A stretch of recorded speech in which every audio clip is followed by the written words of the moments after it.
नमस्कार, मैं अदिति बसकियार और आज हम आपको सुनाने वाले हैं दिव्य प्रकाश दुबे की एक बहुत प्रचलित कहानी अक्टूबर जंक्शन। इस कहानी में दो मुख्य पात्र हैं, सुदीप और चित्रा। इनके माध्यम से हम ना सिर्फ उनकी जिंदगी को समझेंगे बल्कि ये भी जान पाएंगे कि अपने स्ट्रगल से हमें कैसे डील करना चाहिए। शुरू करने से पहले एक बात, ये सिर्फ एक ऑडियो बुक नहीं है। अक्टूबर जंक्शन एक ऐसी कहानी है जहाँ एक सिंपल सी सिचुएशन धीरे धीरे एक ऐसे मोड़ पर पहुँचती है जिसे आप शायद एक्सपेक्ट नहीं करोगे। अगर आप इसे ध्यान से सुनेंगे तो आपको कुछ ऐसी बातें समझ में आएंगी जो हम अक्सर इग्नोर कर देते हैं। ये पार्ट 1 है और ट्रस्ट करो, एंड तक आप इसकी वैल्यू फील करोगे। तो बिना स्किप किए शुरू करते हैं। हमारी दो जिंदगियां होती हैं, एक जो हम हर दिन जीते हैं और दूसरी जो हम हर दिन जीना चाहते हैं। उस दूसरी जिंदगी के नाम इस किताब को लेखक ने लिखा है। उन्होंने लिखा है कि हमारे पास हर कहानी के दो वर्जन होते हैं, एक दूसरे को सुनाने के लिए और दूसरा अपने आप को समझाने के लिए। जिस दिन हमारी कहानी के दोनों वर्जन एक हो जाते हैं उस दिन लेखक अपनी किताब के पहले पन्ने पर लिख देता है, इस कहानी के सभी पात्र काल्पनिक हैं। इनका किसी भी जीवित या मृत व्यक्ति से लेना देना नहीं है।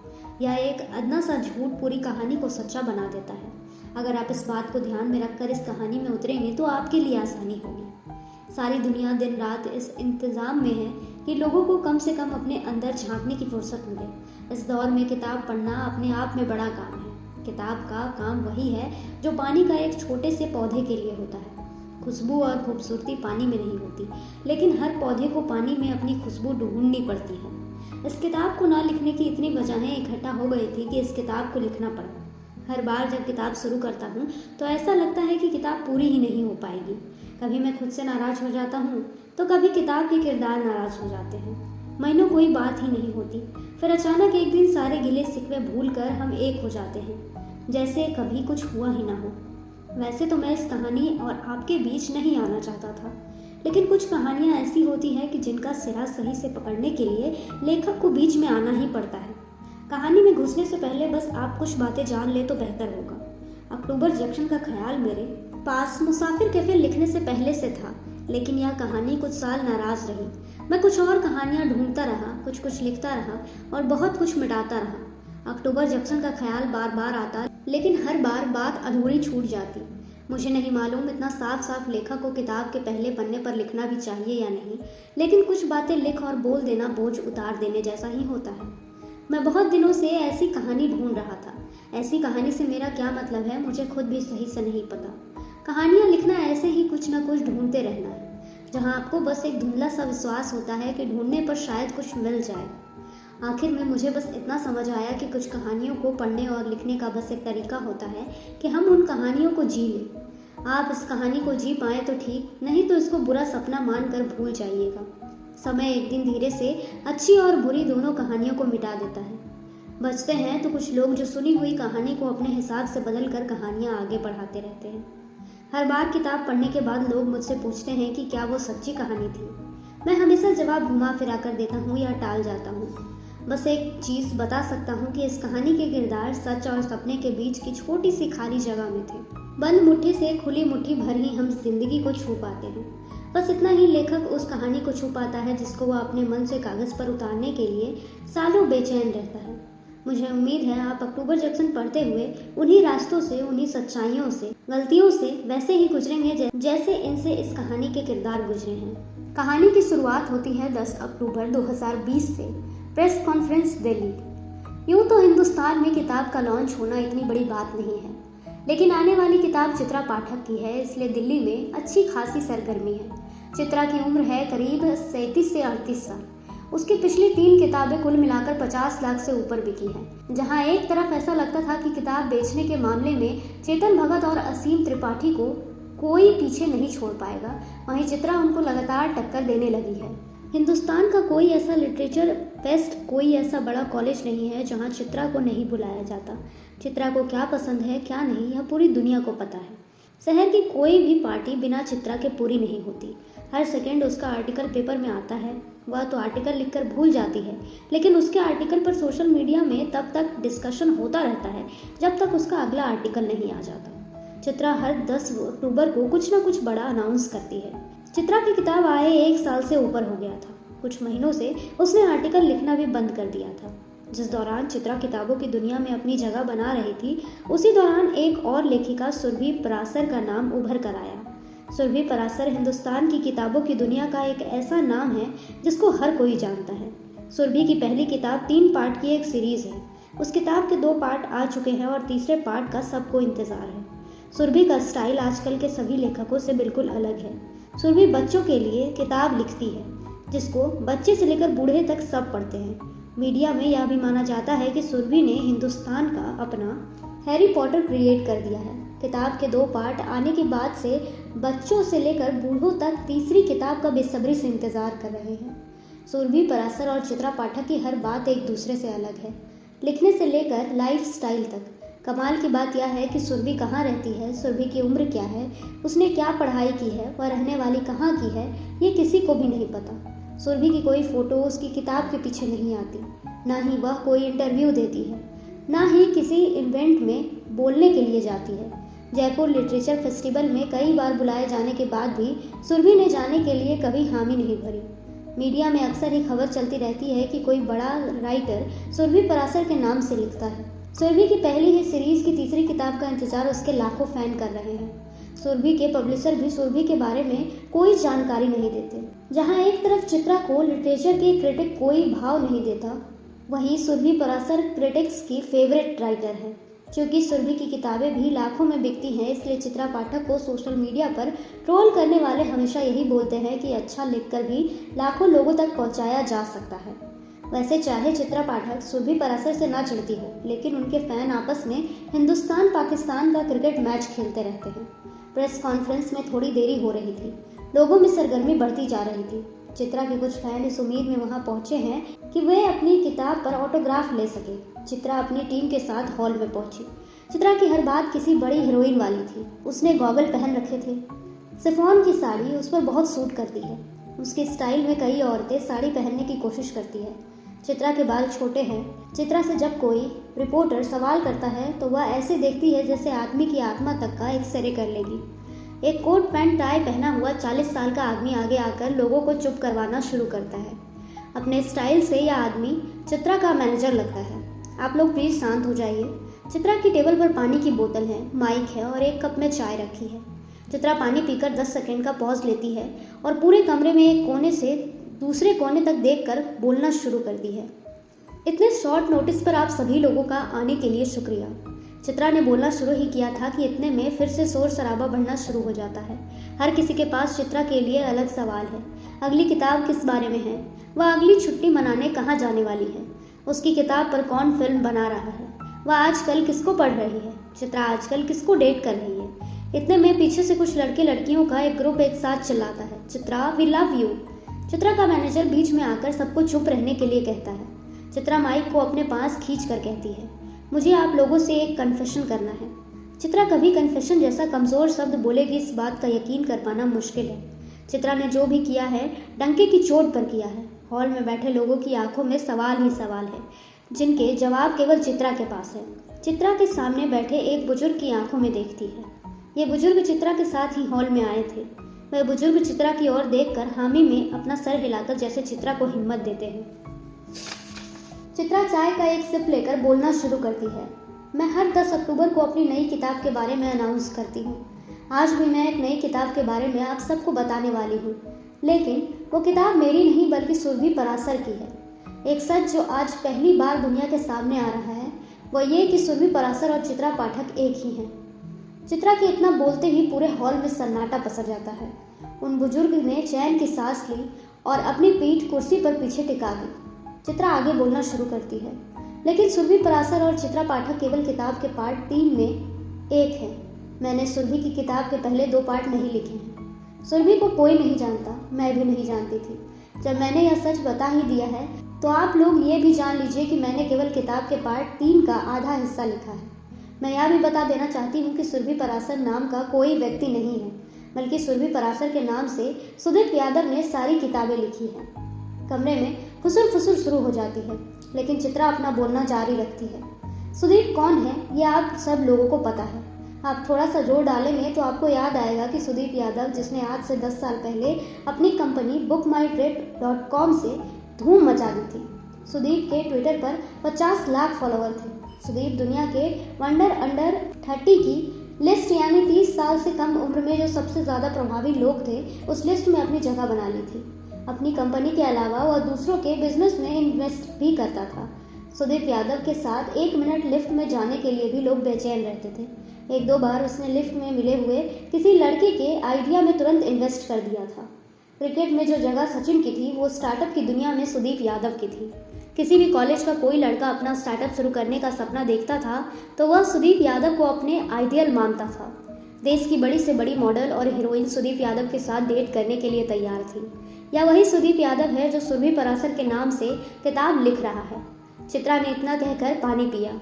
सुदीप ने किताब का 3rd पार्ट खुद क्यों नहीं पूरा किया? आप सुदीप को कैसे जानती हैं? ये किताब के लिए पब्लिसिटी स्टंट तो नहीं है? आप सुरभि पराशर से चिढ़ती हैं? सुदीप यादव आज यहाँ क्यों नहीं आया? सुदीप यादव कहाँ है? क्या सुदीप यादव किसी सुरभि पराशर नाम की लड़की से प्यार करता था? सुदीप और आपके बीच अफेयर है? चित्रा के इतना बोलने के बाद कमरे में सवाल कम नहीं हुए थे, बल्कि सवाल और बढ़ गए थे।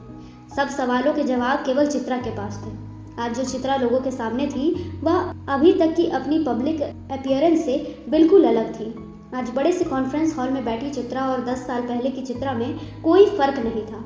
वह चित्रा जो आज से ठीक 10 साल पहले बनारस गई थी। 10 साल पहले, 10 अक्टूबर 2010, बनारस। बनारस शहर सच और सपने के बीच में कहीं बसता है। बनारस में कोई समझ नहीं सकता कि सच क्या है और सपना क्या। कोई यहाँ सच ढूंढने आता है तो कोई सपना भूलने। लेकिन बनारस एक ढीठ शहर है। यहाँ लोगों के सच को सपने में बदल देता है और सपने को सच की तरह दिखाने लगता है। बनारस के चौराहों पर जिंदगी के मायने गोल गोल घूमते रहते हैं। कोई पकड़ लेता है तो कोई खाली हाथ लौट जाता है। शहर थोड़ा मूडी है, हर किसी पर खुलता नहीं और हर किसी से खुलता नहीं। बात थोड़ी गहरी है, कोई समझ जाए तो ठीक, नहीं तो जय भोलेनाथ। किसी भी कहानी में कोई लड़का और कोई लड़की कहीं ना कहीं तो मिलते हैं। दुनिया में जहाँ जहाँ कोई लड़का लड़की मिल सकते हैं, वो सब कुछ लिखा जा चुका है। कॉलेज से लेकर ऑफिस तक, ट्रेन से लेकर हवाई जहाज तक। क्योंकि चित्रा और सुदीप को कहीं ना कहीं तो मिलना ही था, इसलिए दोनों अस्सी घाट पर मिलते हैं। वे दोनों कभी मिले नहीं होते अगर उस समय पिज़्ज़ेरिया कैफे में बहुत ज़्यादा भीड़ नहीं होती। भीड़ इतनी ज़्यादा थी कि पिज़्ज़ेरिया के वेटर ने इन दोनों को एक साथ बैठा दिया। हालांकि दोनों ही मी टाइम चाहते थे, दोनों ही अकेले बैठना चाहते थे, लेकिन इतनी भीड़ में अलग पूरा टेबल मिलना मुश्किल था, तो दोनों को साथ में बैठना पड़ा। दोनों खड़े नहीं रहना चाहते थे। यह कहानी शुरू ही ना हुई होती अगर उस वेटर ने अपना बिजनेस बढ़ाने के चक्कर में इन दोनों को साथ नहीं बैठा दिया होता। इस कहानी में वेटर का काम इतना ही था। अब वह इनका ऑर्डर लेने के बाद कभी वापस नहीं आएगा। आपने कभी सोचा है, रोज तमाम कहानियां ऐसे ही वे लोग शुरू करते हैं जिनको कभी पता ही नहीं चलता कि वह कहानी का कितना अहम हिस्सा है। सुदीप की उम्र है करीब 25 साल। उसने कैजुअल काली टी शर्ट और नीली जींस पहनी हुई है। चित्रा की उम्र है 26 से 27 साल। चित्रा ने शर्ट, कुर्ता और नीली जींस पहनी हुई है। ये दोनों कौन है, क्या करते हैं, धीरे धीरे आपको पता चल जाएगा। अभी जानने लायक बस इतना है कि दोनों एक साथ कैफे की टेबल पर है। दोनों ने एक एक पिज्ज़ा और नींबू शहद पानी ऑर्डर किया है। लोग बनारस क्यों आते हैं? क्यों का पता नहीं, लेकिन ये पता है कि कब आते हैं। कब आते हैं? जब आगे कोई रास्ता नहीं दिखता। ये सवाल जवाब सुदीप और चित्रा भी एक दूसरे से कर सकते थे, लेकिन ये सवाल सुदीप और चित्रा के ठीक पीछे वाली टेबल पर बैठे किन्हीं दो लोगों ने किया। उन दोनों की आवाज़ इन दोनों को सुनाई पड़ी। इन दो लोगों ने अगर उस दिन यह सवाल न पूछा होता तो शायद यह कहानी शुरू ही नहीं हुई होती। पीछे वाली टेबल पर बैठे उन दोनों अजनबियों की बात सुनकर चित्रा ने कहा, हाउ टू, कहाँ अटक गई हैं आप? सॉरी, शायद मुझे नहीं पूछना चाहिए। सुदीप ने कहा, इट्स ओके, मैं अपनी किताब में एक जगह अटक गई हूँ। कहानी आगे ही नहीं बढ़ रही। यहाँ BHU में एक किताब का इवेंट था, वहाँ से इनविटेशन आया तो सोचा शायद बनारस में मोक्ष तो सबको मिलता है, शायद मुझे कोई कहानी मिल जाए। तुम बनारस क्यों आए हो? चित्रा ने पीछे की टेबल पर बैठे लोगों की बात सुनने की नाकाम कोशिश करते हुए पूछा। मेरे एक दोस्त की शादी थी और बनारस के बारे में बहुत कुछ सुन रखा था। कई सालों से यहाँ आने का मन था। तो कैसा लगा बनारस? जैसा सुना था वैसा तो नहीं लगा अभी तक। कितने दिन से आए हो? 1 दिन हो गया। कल ही फ्रेंड की शादी थी। बनारस चढ़ने में टाइम लगता है, चित्रा ने कहा। सॉरी, मैं समझा नहीं। 2 दिन के लिए आओगे तो बनारस कभी अच्छा नहीं लगेगा। बनारस आओ तो फुर्सत से आओ। बनारस आते बहुत लोग हैं, लेकिन बहुत कम लोग पाते हैं। तुम्हारी ये आखिरी लाइन मेरे ऊपर से गुजर गई। लेकिन एक बात बताओ, सारा दिन रुकने से बनारस बदल थोड़े जाएगा? वेल, मैं बस इतना बोलूंगी, 2 दिन से ज्यादा रुक कर देखो, तब ये सवाल नहीं पूछोगे। इतने में पिज्जा आ गया। दोनों ने अपना अपना पिज्जा खाना शुरू किया। सुदीप पिज्जा खाते हुए घाट के पास बैठे कॉलेज के बच्चों को देखने लगा। वो बच्चे शायद बनारस हिंदू यूनिवर्सिटी के आर्ट्स कॉलेज के थे। वे घाट पर बैठकर घाट का स्केच बना रहे थे। कुछ लोगों को पता भी नहीं था कि उनका एक हिस्सा किसी अनजान लड़के के स्केच में कैद हो गया है। हमारे कितने हिस्से दुनिया में कहाँ कहाँ कैद है, ये हम कभी नहीं जान पाएंगे। दोनों आधा पिज्जा खाने तक कुछ नहीं बोले। क्योंकि भीड़ बहुत थी तो वेटर ने सुदीप और चित्रा की टेबल पर 1-2 लोगों को और फिट करने की कोशिश की। चित्रा ने वेटर से कहा कि 1-2 लोग और आ रहे हैं। वेटर को भी पता था कि चित्रा झूठ बोल रही है। चित्रा आराम से बैठना चाहती थी। देखो, पिज्जा आधा बचा है। अगर मैंने जल्दी खा लिया तो वेटर जाने के लिए बोलेगा। मुझे थोड़ी देर यहाँ बैठने का मन है। तब तक टाइम पास के लिए तुम अपने बारे में कुछ क्यों नहीं बताते? सुदीप चित्रा की बात सुनकर हंसा। कमाल है, मुझसे कोई ऐसे बात नहीं करता। वैसे टाइम पास के लिए तुम अपने बारे में कुछ क्यों नहीं बताती? पूछो। शहर मतलब जहाँ की मैं हूँ या जहाँ मैं रहती हूँ? मोस्टली लोगों के 2 शहर होते हैं, एक जहाँ के हम होते हैं और एक जहाँ हम रहते हैं। जहाँ तुम रहती हो दिल्ली और तुम्हारा मुंबई, और तुम रहने वाली कहाँ की हो? भोपाल, और तुम लखनऊ। वैसे ये शहर वाले सवालों से तो तुम बोरिंग सी नौकरी करने वाले MBA टाइप लग रही हो। तुम जज कर रही हो मुझे? हाँ, कर रही हूँ। अब कुछ अच्छा बताओ, चाहे झूठ बताओ, मज़ा आना चाहिए बस। मैंने 12th के बाद पढ़ाई नहीं की। What? Are you serious? 100% serious. ये हुई ना बात, फिर करते क्या हो? मैं इतना कुछ खास नहीं करता। मैंने करने के लिए लोग रखे हुए हैं। डील क्या दी, तुम तो फेंकने ही लगे। लेकिन चलो, कम से कम ये बोरिंग तो नहीं है। अब तुम पूछो, तुम किताब क्यों लिखना चाहती हो? फिर से बोरिंग सवाल। किसी को नहीं पता होता कि वो किताब क्यों लिखना चाहता है। फिर भी कोई तो वजह होगी। मुझे नहीं पता क्यों लिखना चाहती हूँ, शायद नेम फेम के लिए। अब मेरी बारी, पूछो। नाम क्या है तुम्हारा? अब तुम बोरिंग सवाल पूछने लगे। एक बोरिंग सवाल तो पूछ ही सकती हूँ। सुदीप यादव। एक मिनट। सुदीप यादव तो सुना हुआ नाम है। तुम्हारी कंपनी का नाम क्या है? फिर बोरिंग सवाल। अरे बताओ तो। बुक माई ट्रिप। तो तुम द सुदीप यादव हो? हाँ, सुदीप यादव हो। नाम के पहले दा लग गया है, मुझे नहीं पता था। खासकर जब कोई इतना अच्छा पिज़्ज़ा खा रहा हो, तब तो मेरी बात बिल्कुल भी नहीं करनी चाहिए। सुदीप ने पिज़्ज़ा का एक पीस अपनी प्लेट में रखते हुए कहा, मैंने पेपर में पढ़ा है तुम्हारे बारे में, लेकिन ये स्टार्टअप वगैरह मुझे ज़्यादा समझ नहीं आता। मैं अखबार नहीं पढ़ता, इतना टाइम ही नहीं रहता। तो तुम्हें पता कैसे चलता है कि आसपास क्या चल रहा है? चित्रा ने अपने पिज़्ज़ा का आखिरी पीस खाते हुए पूछा।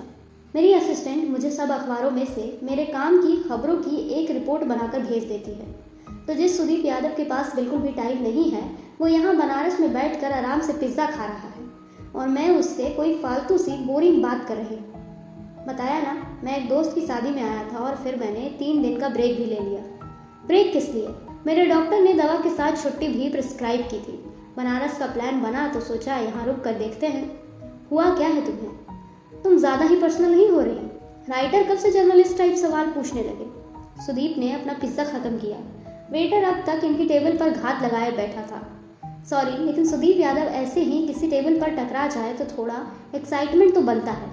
मैं झूठ बोल रहा था। मैं सुदीप यादव नहीं हूँ, ना ही मेरी कोई कंपनी है। मैंने MBA किया है और मैं नॉर्मल सी नौकरी करता हूँ। सुदीप यादव के बारे में आर्टिकल पढ़ा था कभी, बस आज मौका देखकर फेंक दिया। चित्रा को कुछ समझ नहीं आया कि सामने बैठा हुआ लड़का सच बोल रहा है या झूठ। आरती शुरू होने को है। अच्छा लगा आपसे मिलकर मिस राइटर। चित्रा पाठक नाम है मेरा, और तुम्हारा? क्या फ़र्क पड़ता है? मान लो सुदीप यादव ही हैं। अपनी किताब पूरी कर लेना तो भेजना मुझे। कंपनी की वेबसाइट पर मेरा एड्रेस है। सुदीप आरती देखने चला गया और वह उन बच्चों के स्केच का हिस्सा हो गया। चित्रा ने अपना बिल अदा किया। वह भी घाट पर आरती देखने बैठ गई। उसको सुदीप दिख रहा था, लेकिन वह जिस तरफ बैठी थी वहां से सुदीप उसको नहीं देख सकता था। आरती के बीच बीच में चित्रा सुदीप की तरफ देख रही थी। थोड़ी देर बाद सुदीप जहाँ बैठा था वहां से उठकर जा चुका था। चित्रा ने 1-2 मिनट तक उसको आसपास देखने की कोशिश की, लेकिन वह दिखा नहीं। हर अधूरी मुलाकात एक पूरी मुलाकात की उम्मीद लेकर आती है, और हर पूरी मुलाकात अगली पूरी मुलाकात से पहले की अधूरी मुलाकात बनकर रह जाती है। एक अधूरी उम्मीद ही तो है जिसके सहारे हम बूढ़े होकर भी बूढ़े नहीं होते। किसी बूढ़े आशिक ने मरने से ठीक पहले कहा था कि एक झटाक भर उम्मीद पर साली इतनी बड़ी दुनिया टिक सकती है, तो मरने के बाद दूसरी दुनिया में उसकी उम्मीद बांधकर तो मर ही सकता हूँ। बूढ़ों की उम्मीद भरी बातें सुननी चाहिए, अच्छी लगती है, बस उन पर यकीन नहीं करना चाहिए। लेकिन ये सब बातें एक उम्र में समझ कहाँ आती है।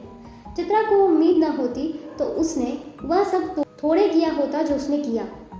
थोड़ी देर बाद चित्रा वहां जाकर बैठ गई जहां सुदीप बैठा हुआ था। उसने अपने मोबाइल पर सुदीप यादव नाम गूगल किया। यह वही सुदीप यादव था जिसके बारे में चित्रा ने थोड़ा बहुत सुन रखा था। चित्रा ने एक बार फिर चारों ओर नजर दौड़ाई, लेकिन वह कहीं नहीं दिखा। आरती खत्म करके वह अपने कमरे में आ गई। उसने अपना लैपटॉप खोलकर एक पन्ना लिखा। थोड़ी देर में लैपटॉप बंद किया और अपनी छोटी सी एक नोटबुक में कुछ लिखने लगी। थोड़ी देर में वह उससे भी बोर हो गई। उसने होटल के कमरे का टीवी ऑन किया।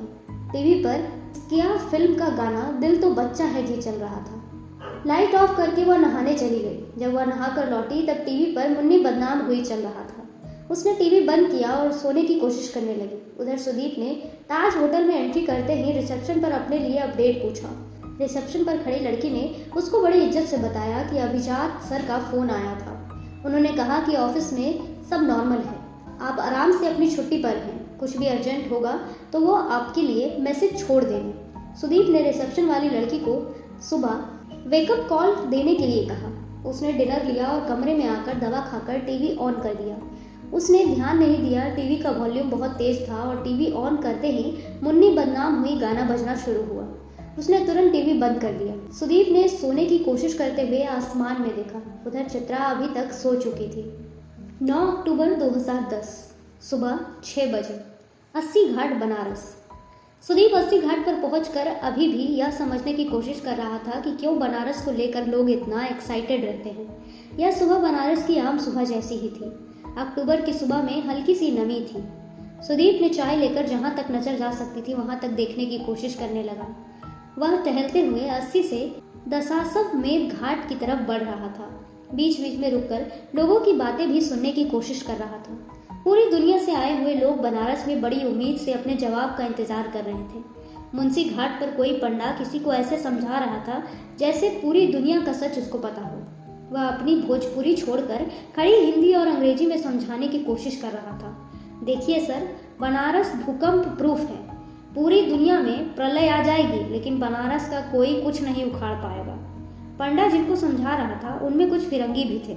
उनको कुछ समझ नहीं आ रहा था, लेकिन बनारस की खूबी ही यही है कि यहाँ आकर आदमी वह समझ लेता है जो उसको समझना होता है। पंडे ने अपनी बात जारी रखी। देखिए सर, बनारस फील करने वाला सिटी है। पंडे ने एक फिरंगी का हाथ लेकर अपने सीने पर रखा और बोला, madam this is Banaras, Banaras is here, feel it. फिरंगी लड़की ने अपने साथ वाले लड़के की तरफ मुस्कुरा कर देखा। लड़के ने भी पंडे के सीने पर हाथ रख दिया। पंडे ने लाल रंग का टीका निकालकर फिरंगी लड़के और लड़की के माथे पर लगा दिया और बोला, Lord Shiva is great, now give 100 rupee note, lakhs rupees blessing in 100 rupees only। Sudeep थोड़ा सा आगे बढ़ा। उसको शीशे के सामने दाढ़ी कटवाते, बाल बनवाते लोग दिखे। बाल काटते काटते नाई बैठे हुए आदमी को भारत की पॉलिटिक्स के बारे में कुछ समझा रहा था।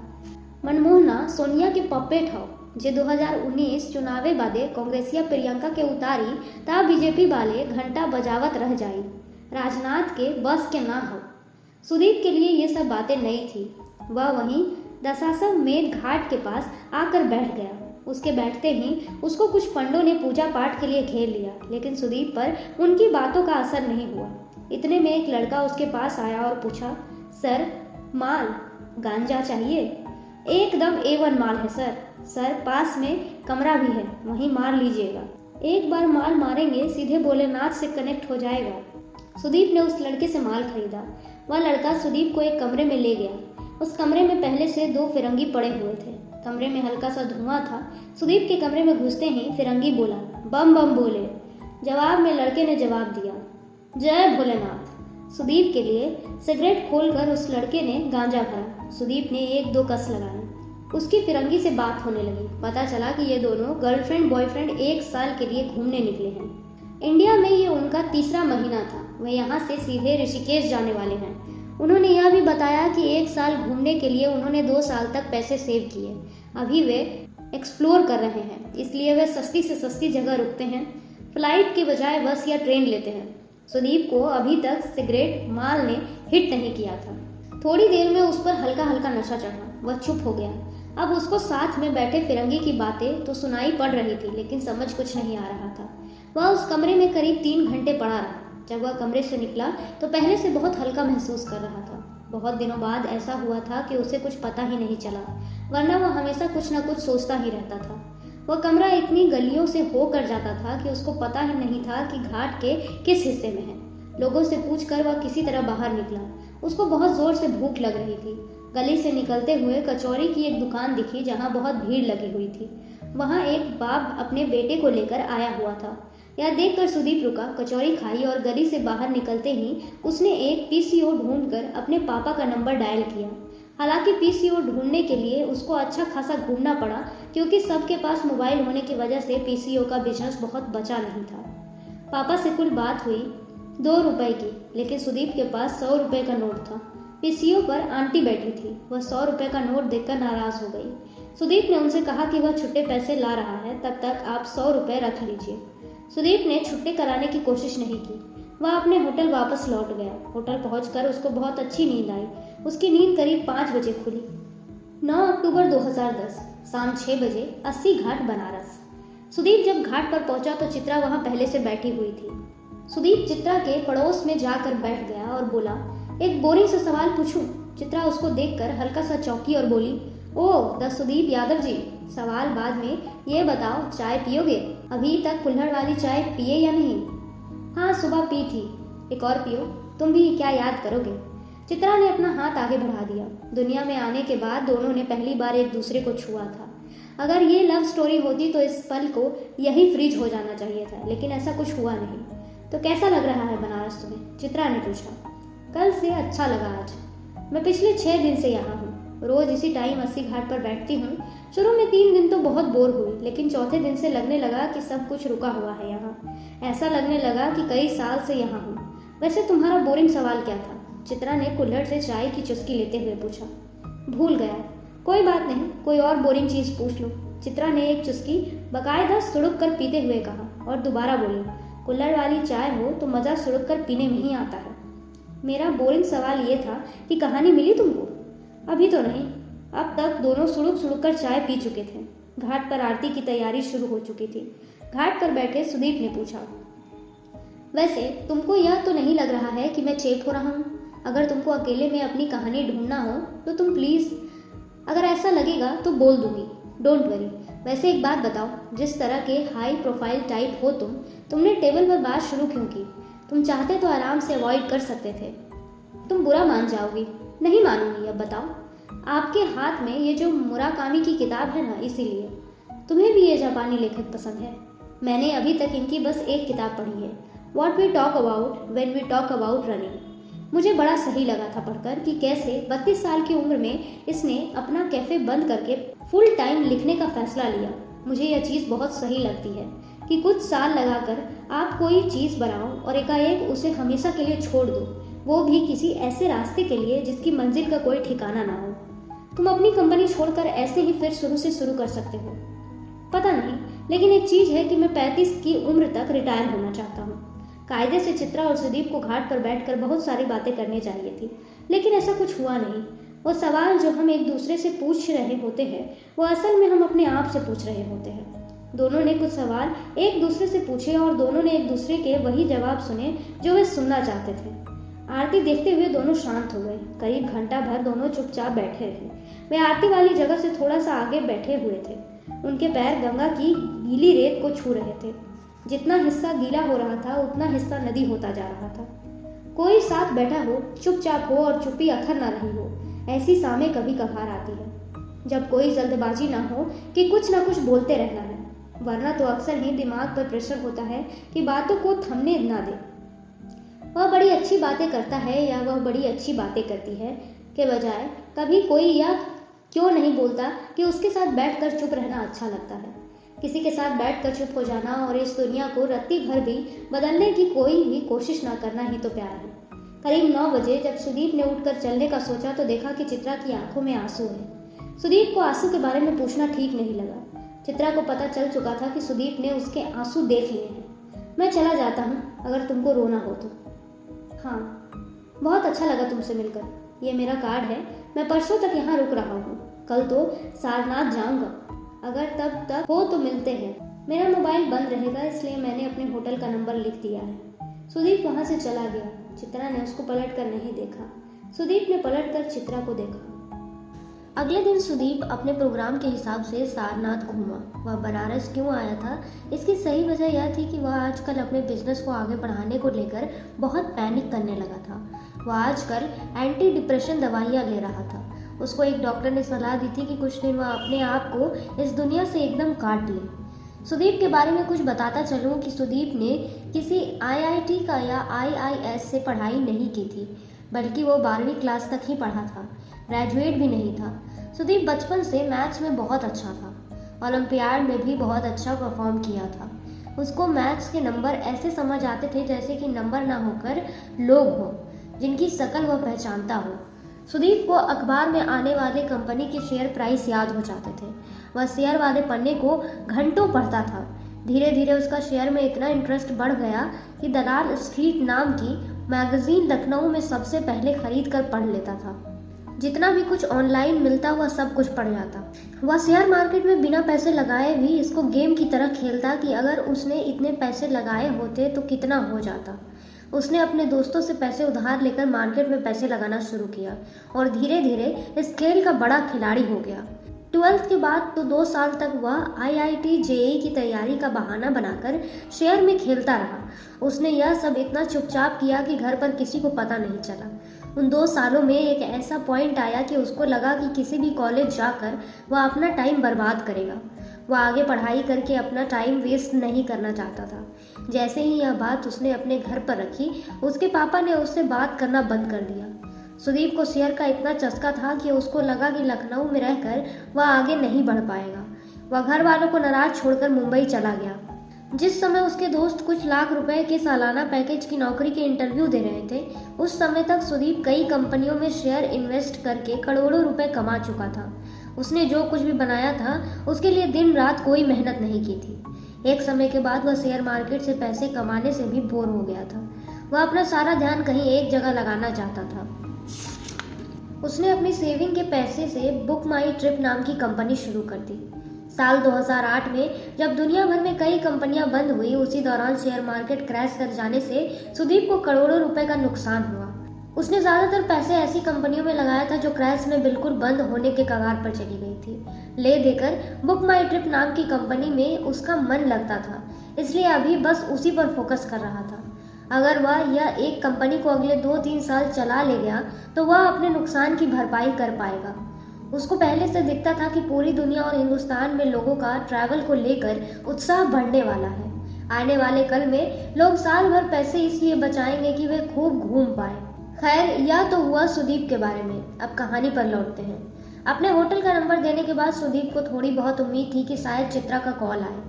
वह चित्रा के रोने की वजह जानना चाहता था, इसलिए नहीं कि वह उसकी कुछ मदद कर पाए, बल्कि इसलिए कि कम से कम उतनी देर उसका ध्यान कहीं और लगेगा। हम इतनी झूठी जिंदगी जी रहे हैं कि हम दूसरों को चुप करवाते हुए अपने आप को भी चुप करवा रहे होते हैं। चुप कराने से जब सामने वाला चुप हो जाता है तो बेचैनी और बढ़ जाती है कि हम खुद कहाँ जाकर रोए और हमें चुप कौन कराएगा। खैर, चित्रा का फोन आया नहीं। सुदीप के शेड्यूल के हिसाब से बनारस में आज उसकी आखिरी शाम थी। वह जाने से पहले फिर से 80 घाट पर पहुंचा। पिज़ेरिया कैफे में उसने नींबू और शहद पानी ऑर्डर किया और बैठकर घाट की तरफ होती हलचल में खोने लगा। जब थोड़ी देर में घाट से ध्यान हटाकर उसने कैफे के अंदर देखा तो चित्रा सामने वाली टेबल पर दिखी। उसने वहीं से हाथ हिलाया।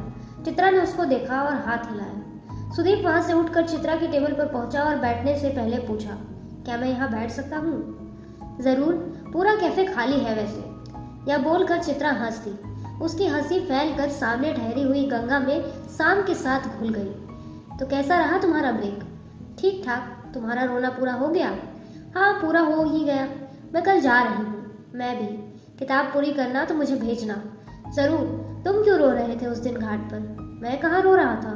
बकवास मत करो, मैं किसी से नहीं बोलूंगी। लंबी कहानी है। कल शाम 5 बजे की फ्लाइट है मेरी। तब तक तो बहुत टाइम है। इससे ज्यादा लंबी कहानी थोड़ी होगी तुम्हारी, और होगी भी तो तुम्हारे लिए एक टिकट कराना कौन सा बड़ा काम है। चित्रा ने अपने पिज्जा का आखिरी पीस खाते हुए कहा। पिज्जेरिया से निकलकर दोनों थोड़ी देर घाट पर बैठे रहने के दौरान ज्यादा कुछ बातें नहीं हुई। दोनों में से किसी को ऐसा लगा भी नहीं कि बातें खत्म हो गई है, बस इसलिए कुछ भी बोलते चले जाए। करीब 1 घंटे बैठे रहने के बाद सुदीप ने चित्रा से अपने होटल के रूम पर चलने के लिए पूछा। चित्रा चलने से पहले बहुत थोड़ा सा झिझकी। हालांकि सुदीप के पास टैक्सी थी, लेकिन फिर भी घाट से निकलकर दोनों ने ऑटो किया। सुदीप होटल ताज में रुका हुआ था। ऑटो वाले ने ताज सुनकर बहुत ज्यादा पैसे मांगे। सुदीप पैसे देने के लिए तैयार हो गया, लेकिन चित्रा ने ऑटो वाले को हड़का दिया। सुदीप ने कहा भी कि क्या फर्क पड़ता है। चित्रा बोली कि अपने आराम के लिए बाकी लोगों के लिए रेट खराब नहीं करना चाहिए। सुदीप यह सुनकर याद करने लगा कि अभी तक की जिंदगी में उसने कभी मोल भाव किया ही नहीं है। जब ऑटो लंका से निकल रहा था तो यूनिवर्सल बुक शॉप पर चित्रा ने ऑटो रुकवाया। दुकान में अंदर जाते ही चित्रा ने बिना एक भी मिनट गवाए मुराकामी की किताब कफका ऑन द शोर खरीदी। उसके पहले पन्ने पर उसने लाल रंग के पेन से लिखा, with love, luck and light. इसके नीचे अपना ऑटोग्राफ स्टाइल में नाम लिखा और तारीख डाली 10-10-10, यानी 10 अक्टूबर 2010। ऑटो में बैठते ही चित्रा ने सुदीप की तरफ किताब बढ़ाई।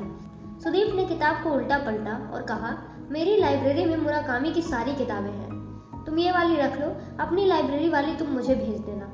यह कहते हुए चित्रा ने किताब का पहला पन्ना खोलकर सुदीप को दिखाया। आज 10 अक्टूबर 2010 है। ऐसा दुनिया के कुछ हिस्सों में माना जाता है कि आज का दिन शादी के लिए बहुत लकी होता है। सुदीप ने कहा, तुम मानते हो ये सब है? चित्रा ने किताब बंद करके सुदीप के हाथों में थमाते हुए कहा, कभी कभी। मेरी तो शादी हो चुकी है। पहले पता होता तो आज के दिन ही शादी करती।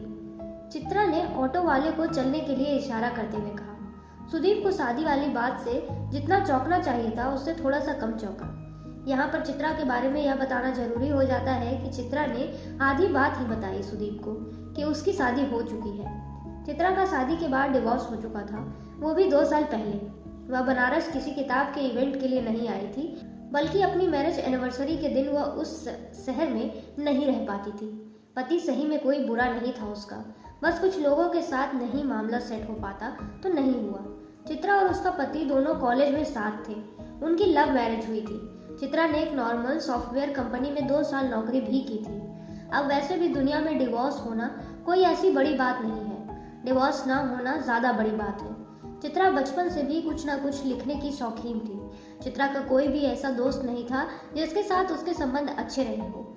वह कभी न कभी किसी न किसी बात पर लड़ लेती थी। थोड़ी मुंहफट थी तो यह बात सबको अच्छी नहीं लगती थी। चित्रा को सब कुछ चाहिए था, नाम और पैसा, जिसके लिए वह बहुत ज्यादा मेहनत नहीं करना चाहती थी। उसका पति चूंकि इकलौता बेटा था, इसलिए डिवोर्स के बाद चित्रा को ठीक ठाक पैसे मिल गए थे, लेकिन पैसा इतना नहीं था कि चित्रा अपनी पूरी जिंदगी काट सके। वह सोचती थी कि किताब लिखकर वह अमीर भी बन जाएगी और पैसे भी कमा लेगी। 2 साल से अपनी किताब पूरी न कर पाने की वजह से वह जिंदगी में ठीक ठाक फ्रस्ट्रेटेड थी। खैर, चित्रा के बारे में जान लेने के बाद हम ऑटो में लौटते हैं। जहाँ चित्रा और सुदीप होटल की तरफ जा रहे हैं, वह ताज में रूम में जाएंगे या रेस्टोरेंट में देखते हैं।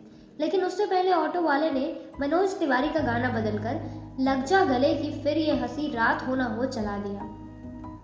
गाना बदलते ही ऑटो के अंदर का माहौल भी बदल गया था। चित्रा को पता था कि होटल रूम में जा रही है। चित्रा ने सुदीप से पूछा, क्या पीते हो तुम? मैंने पीना बंद किया हुआ है, एलर्जी होती है। तुम क्या पीती हो? विस्की, लेकिन कभी कभार, जब बहुत खुश होती हूँ या बहुत दुखी। ऐसे केवल पीने के लिए नहीं पीती। ऑटो ताज के बाहर रुका।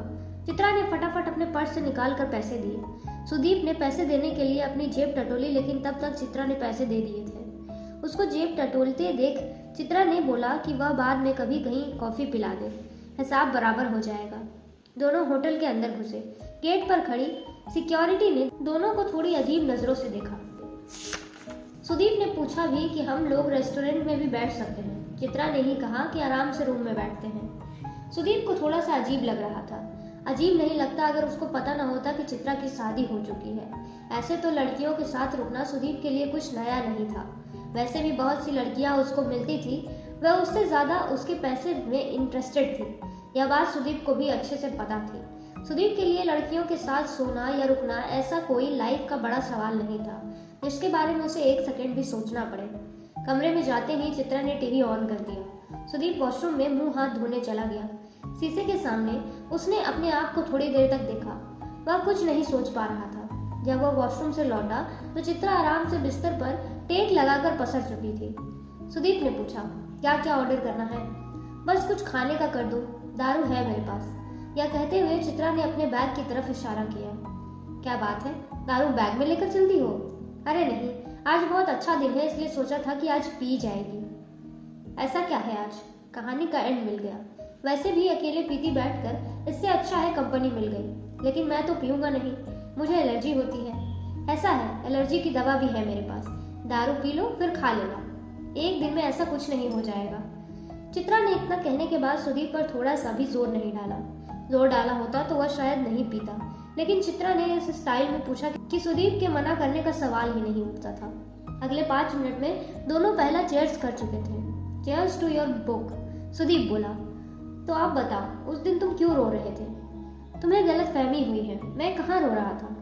देखो बेटा सुदीप, ऐसा है, माना तुम बड़े बिजनेसमैन होगे, लेकिन मैं भी छोटी मोटी ही सही राइटर तो हूँ। अब कौन रो रहा है पता चल जाता है। नाटक मत करो और बताओ। इसके बाद सुदीप यादव ने अपनी पूरी राम कहानी सुनाई। सुदीप की कहानी में कोई हीरोइन नहीं थी, उसके पास टाइम नहीं था इन सब चीज़ों के लिए। उसके बहुत कम दोस्त थे, जो थे भी उसके पैसे की वजह से दूर हो गए थे। हालांकि कुछ दोस्त ऐसे थे जो हमेशा उसको ज़मीन पर रखते थे।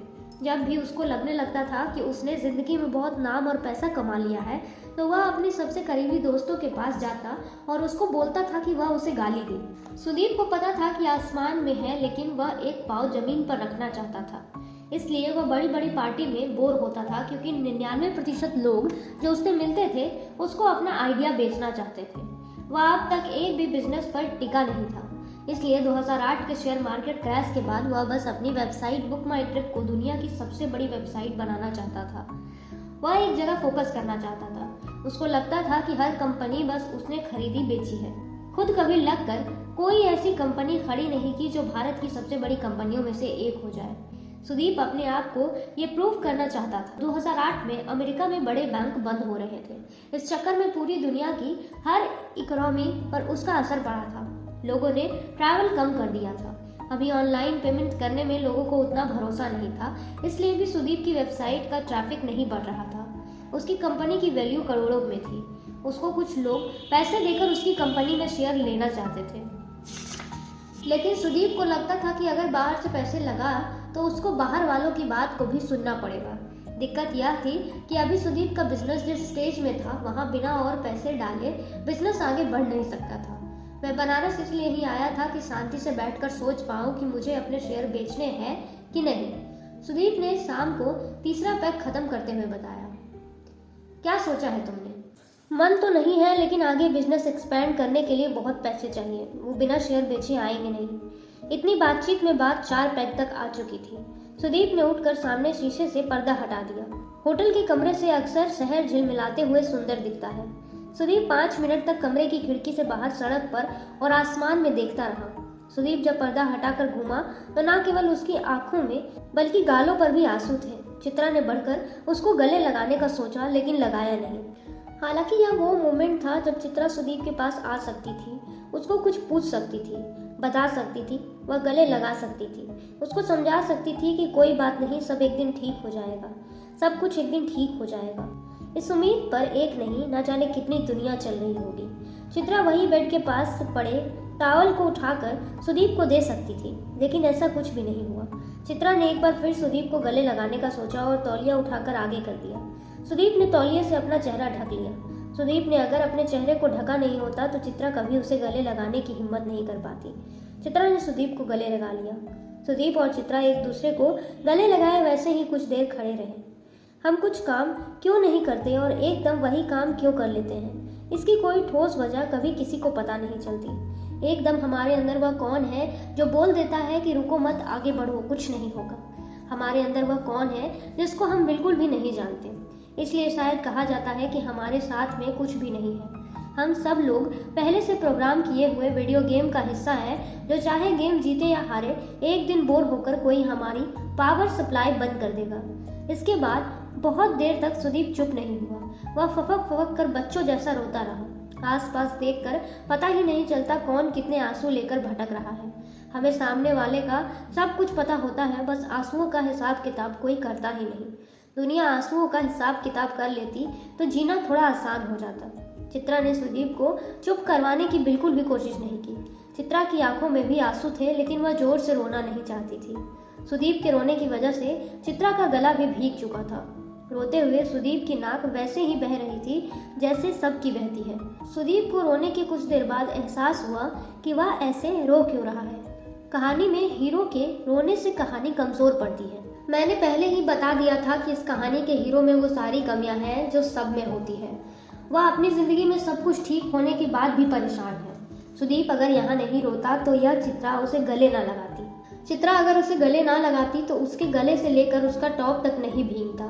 अगर यह सब नहीं होता तो चित्रा और सुदीप एकदम से इतने पास नहीं आए होते। सुदीप को 4 पैक भर रोने के बाद समझ आया कि वह बहुत हल्का महसूस कर रहा है। अब उसको चित्रा के पास से उठ जाना चाहिए। उठने से पहले उसने कहा, तुम ये सब किसी कहानी में तो नहीं लिखने वाली? चित्रा ने बड़ी ईमानदारी से कहा, पता नहीं, लेकिन सीन अच्छा है। फिर दोनों हंस पड़े। सुदीप के जाने से पहले चित्रा वॉशरूम गई। उसने अपना मुंह धोया और ठीक उतनी देर अपने चेहरे को शीशे में देखा जितनी देर सुदीप ने देखा था। वॉशरूम के शीशे में वो शक्ल देखी जो चित्रा छुपा रही थी। सुदीप अब तक बिल्कुल नॉर्मल हो चुका था। उसने टीवी अनम्यूट किया। वहां अनजाना अनजानी फिल्म का गाना तुझे भुला दिया चल रहा था। तुम किस लिए रो रही थी उस दिन? बस यार ऐसे ही। मेरी लाइफ में इतने बड़े टेंशन नहीं है तुम्हारे जैसे। फिर भी पति कैसा है तुम्हारा?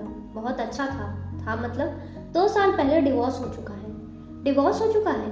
फिर रो क्यों रही थी? सुदीप ने हल्का सा मजाकिया अंदाज में पूछा। पति के लिए थोड़े कोई रोता है यार। अच्छा पति नहीं मिला तो छोड़ दो, आगे बढ़ो, उसमें क्या है? लड़कियों के लिए इतना आसान होता है क्या? फिर रो क्यों रही थी? मुझे ऐसे ही रोना आ जाता है बिना किसी वजह के। पक्का? हाँ पक्का। कुछ खाने का ऑर्डर कर दो। खाना खाने के बाद बताना क्यों रो रही थी। चित्रा मना कर सकती थी कि उसे नहीं बताना कि वह रो क्यों रही थी, लेकिन फिर पता नहीं क्या सोचकर उसने कहा, कल सुबह सुबह घाट पर नाव में बताऊंगी। बोलो चलेगा तुम्हें? एक दिन में एक का ही रोना काफी नहीं है? सुदीप तुरंत तैयार हो गया। सुदीप के मन में आया कि वह पूछे कि रात के 1 बज चुके हैं, वह इतनी रात अपने कमरे पर जाएगी, सुबह वह उसको कहाँ से लेगा। चित्रा इतना कुछ नहीं सोच रही थी। सुबह यहीं से चलेंगे कि तुम्हें होटल से लेना है? सुदीप ने पूछा। 1 बज ही रहा है, 5:30 पर निकल लेंगे यहीं से। तुम्हें सोना है? नहीं मुझे नहीं सोना। तो ये बताओ, तुमने 35 की उम्र में रिटायर होने का सोच रखा है, करोगे क्या रिटायर होकर? तुम मजाक उड़ाओगे। अरे बता दो यादव जी। यार रिटायर मतलब रिटायर, कुछ करना ही क्यों है? कुछ करना ही ना पड़े इसीलिए रिटायर होना है चित्रा पाठक जी। फिर भी टाइम पास कैसे करोगे? बोर नहीं हो जाओगे? नहीं, दिन भर बैठ के चिल करूंगा, अपने बच्चों के साथ खेलूंगा, घर के खेत में फूल पत्तों को पानी दूंगा, मुराकामी की बची हुई किताब पढ़ूंगा। तब तक तुम्हारी किताब आ गई तो वो भी पढ़ूंगा। इतने बोरिंग तुम दिखते तो नहीं हो यादव जी। इसमें बोरिंग वाली क्या बात है पाठक जी? रिटायर होने का आइडिया ही इतना बोरिंग है। आप पागल हैं क्या पाठक जी? सोचो, 35 की उम्र में आदमी एकदम आजाद नॉर्मल आदमी उस समय अपने बच्चे के एडमिशन से लेकर अपने करियर तक सबसे ज्यादा मेहनत कर रहा होगा। यह वही उम्र है जब माँ बाप बूढ़े हो रहे होते हैं। सबको पता है कि माँ बाप बूढ़े हो रहे हैं, फिर भी आदमी उनको टाइम नहीं दे पाता। इन शॉर्ट, आदमी अपने पास्ट और फ्यूचर दोनों के बीच में पिस रहा होता है। चलो मान ली तुम्हारी बात, तुम्हें इतनी अटेंशन की आदत पड़ चुकी है, इतने लोग जानते हैं तुम्हें, तुम्हारे इतने सारे फैंस हैं, उनका क्या करोगे? उससे पीछा कैसे छुड़ाओगे? लग रहा है मेरे बारे में सब कुछ गूगल कर लिया है तुमने। और क्या? लेकिन एक बात है। क्या? तुम अपने ट्विटर और फेसबुक प्रोफाइल से कितने अलग हो। हर आदमी अपने फेसबुक प्रोफाइल से बहुत अलग होता है। खैर, तुम्हारे रिटायरमेंट की बात हो रही थी, इतने पॉपुलर हो तुम, उसका क्या करोगे? तुम्हें सुनकर अजीब लगेगा, लेकिन मैं चाहता हूँ कि मैं मरूं तो किसी को पता न चले, कोई शोर न मचे, कोई न रोए, सोशल मीडिया पर मेरी तारीफ में लंबे लंबे पोस्ट न लिखे जाए, ना ही कोई मेरी फोटो शेयर करके मेरे बारे में कोई कहानी सुनाए। मरने की इतनी सारी बात कर रहे हो, मरने से पहले कोई आखिरी इच्छा हो तो वो भी बता दो। मैं ना कभी बूढ़ी होने वाली हूँ, ना ही कभी मरने वाली हूँ। चित्रा ने यह कहते हुए सुदीप के कंधे पर सिर रख लिया और दोबारा बोली, मुझे मरने की बात से डर लगता है। आई होप मेरे सिर रखने से तुम्हें कोई दिक्कत नहीं है। सुदीप ने हाँ या ना कुछ भी जवाब नहीं दिया। सुबह 5 बजे का अलार्म लगा दो। अलार्म के लिए मोबाइल खोलना पड़ेगा, रिसेप्शन पर बोल देता हूँ। इन सब बातों में करीब 2:45 बज चुके थे। चित्रा की आंखों में नींद नहीं थी, सुदीप की आंखों में नींद ही नींद थी। कल जब मैं बहुत बड़ी राइटर हो जाऊंगी तो तुमसे किताब लॉन्च करवाऊंगी। तुम्हारे सोशल मीडिया पर इतने फॉलोअर हैं कि उसके 5% भी किताब खरीद लेंगे तो मेरी किताब बेस्ट सेलर बन जाएगी। किताब प्रमोट करने में नाटक तो नहीं करोगे? चित्रा को यह एहसास ही नहीं था कि सुदीप सो चुका है। उसने अपना मोबाइल खोला, अपनी और सुदीप की एक फोटो खींची। फोटो को 1-2 बार देखा, फोटो डिलीट की और सोने की कोशिश करने लगी। फोटो खींचकर उसको 5 सेकंड बाद डिलीट कर देने के पीछे क्या वजह होती होगी, यह कहना मुश्किल है। कम से कम यह बात कहानी लिखते हुए मुझे समझ नहीं आई कि चित्रा ने क्यों ऐसा किया होगा। चित्रा अपनी जिंदगी में जितना सुलझी हुई थी उस हिसाब से तो उससे फोटो ही नहीं खींचनी चाहिए थी। वह कोई कॉलेज की लड़की तो थी नहीं जिसके मन में दुनिया को लेकर कोई कड़वाहट न हो। खैर, कुछ बातें जो मुझे समझ नहीं आई मैं उसको वैसे ही इसलिए लिख दे रहा हूँ कि शायद पढ़ने वाले अपने हिसाब से कहानी बढ़ा घटा लेंगे। मुझे बस इतना पता है कि हर कहानी को खत्म करने के कई मौके आते हैं, लेकिन कभी किरदार तो कभी लेखक की जिद के आगे वे मौके फ्रीज नहीं हो पाते। किसी पल को फ्रीज कर लेने की नाकाम कोशिश होती रहनी चाहिए, क्योंकि हमें क्या बचाना था और क्या गंवाना था यह बात आखिर से पहले समझ ही नहीं आती। वह फोटो डिलीट कर देने के बाद भी फोल्डर में थी। चित्रा ने उस फोटो को डिलीट वाले फोल्डर से दोबारा डिलीट करके उस फ्रीज मूवमेंट को आज़ाद कर दिया। 11 अक्टूबर 2010 सुबह 6 बजे 80 घाट बनारस। सुदीप और चित्रा को घाट पहुंचने में थोड़ी सी देर हो गई। इसकी वजह चित्रा नहीं थी, वह तो तुरंत ही तैयार हो गई थी, लेकिन सुदीप ने ही वॉशरूम में कुछ ज़्यादा टाइम लगा दिया। खैर, होटल से निकलते हुए सुदीप ने रिसेप्शन पर कार के लिए कहा तो चित्रा ही बोली कि पागल हो क्या, ऑटो से चलते हैं। दौड़ते भागते दोनों घाट पर पहुंचे। चित्रा ने पहले से ही एक नाव वाले को फिक्स कर रखा था। जैसे ही दोनों नाव में बैठे, एक बाबा आकर नाव में बैठ गए। हालांकि दोनों ने पूरी नाव बुक की थी, लेकिन बाबा ने हिलने का नाम नहीं लिया। नाव वाले ने बाबा को 2-4 बनारसी गालियां भी दी, लेकिन सुदीप ने नाव वाले को इशारा किया कि बाबा को साथ में चलने दिया जाए। सर, आप जानते नहीं हैं बाबा को, यह आदमी हैंडपंप है, कितना अंदर से पता नहीं, कुछ उल्टा सीधा बोल देगा, पहले भी कई कस्टमर खराब कर चुका है। बाबा ने तुरंत जय भोलेनाथ बोलकर आसमान की ओर देखा। नाव वाला बाबा से अच्छा खासा गुस्सा था। वह दोबारा बोला, साहब, जितनी देर भांग पीता है बस उतनी देर होश में रहता है ये बाबा। जैसे ही नाव चलकर घाट से थोड़ी दूर आई तो नाव वाला बोला, नौकरी चाकरी, बेटी बेटा, जो मांगना है गंगा जी से मांग लीजिए। चित्रा बोली, रिटायरमेंट मांग लो। यह सुनकर नाव वाला बोला, अभी तो भैया की नौकरी नहीं होगी दीदी, आप अभी से रिटायरमेंट मांगने लगी। यह सुनकर सुदीप ने नाव में पड़ा एक कंकड़ गंगा में फेंकते हुए कहा, अच्छी नौकरी ही मांग लेता हूँ। यह बोलकर सुदीप ने आंखें बंद कर ली। नाव वाला देख रहा था कि चित्रा ने आंखें बंद नहीं की है। वह बोला, दीदी आप भी सच्चे मन से कुछ भी मांग लीजिए, गंगा मैया सदियों से सब दे रही है। उधर बाबा यह सब कुछ देख कर चुप थे। सुदीप ने आंखें खोल कर कहा, बाबा कुछ सुना दीजिए। बाबा के हाथ में मंजीरा था। बाबा ने कोई जवाब नहीं दिया। वह सुदीप की ओर से चेहरा हटाकर आसमान की तरफ देखने लगे और 2 मिनट बाद सुनाना शुरू किया।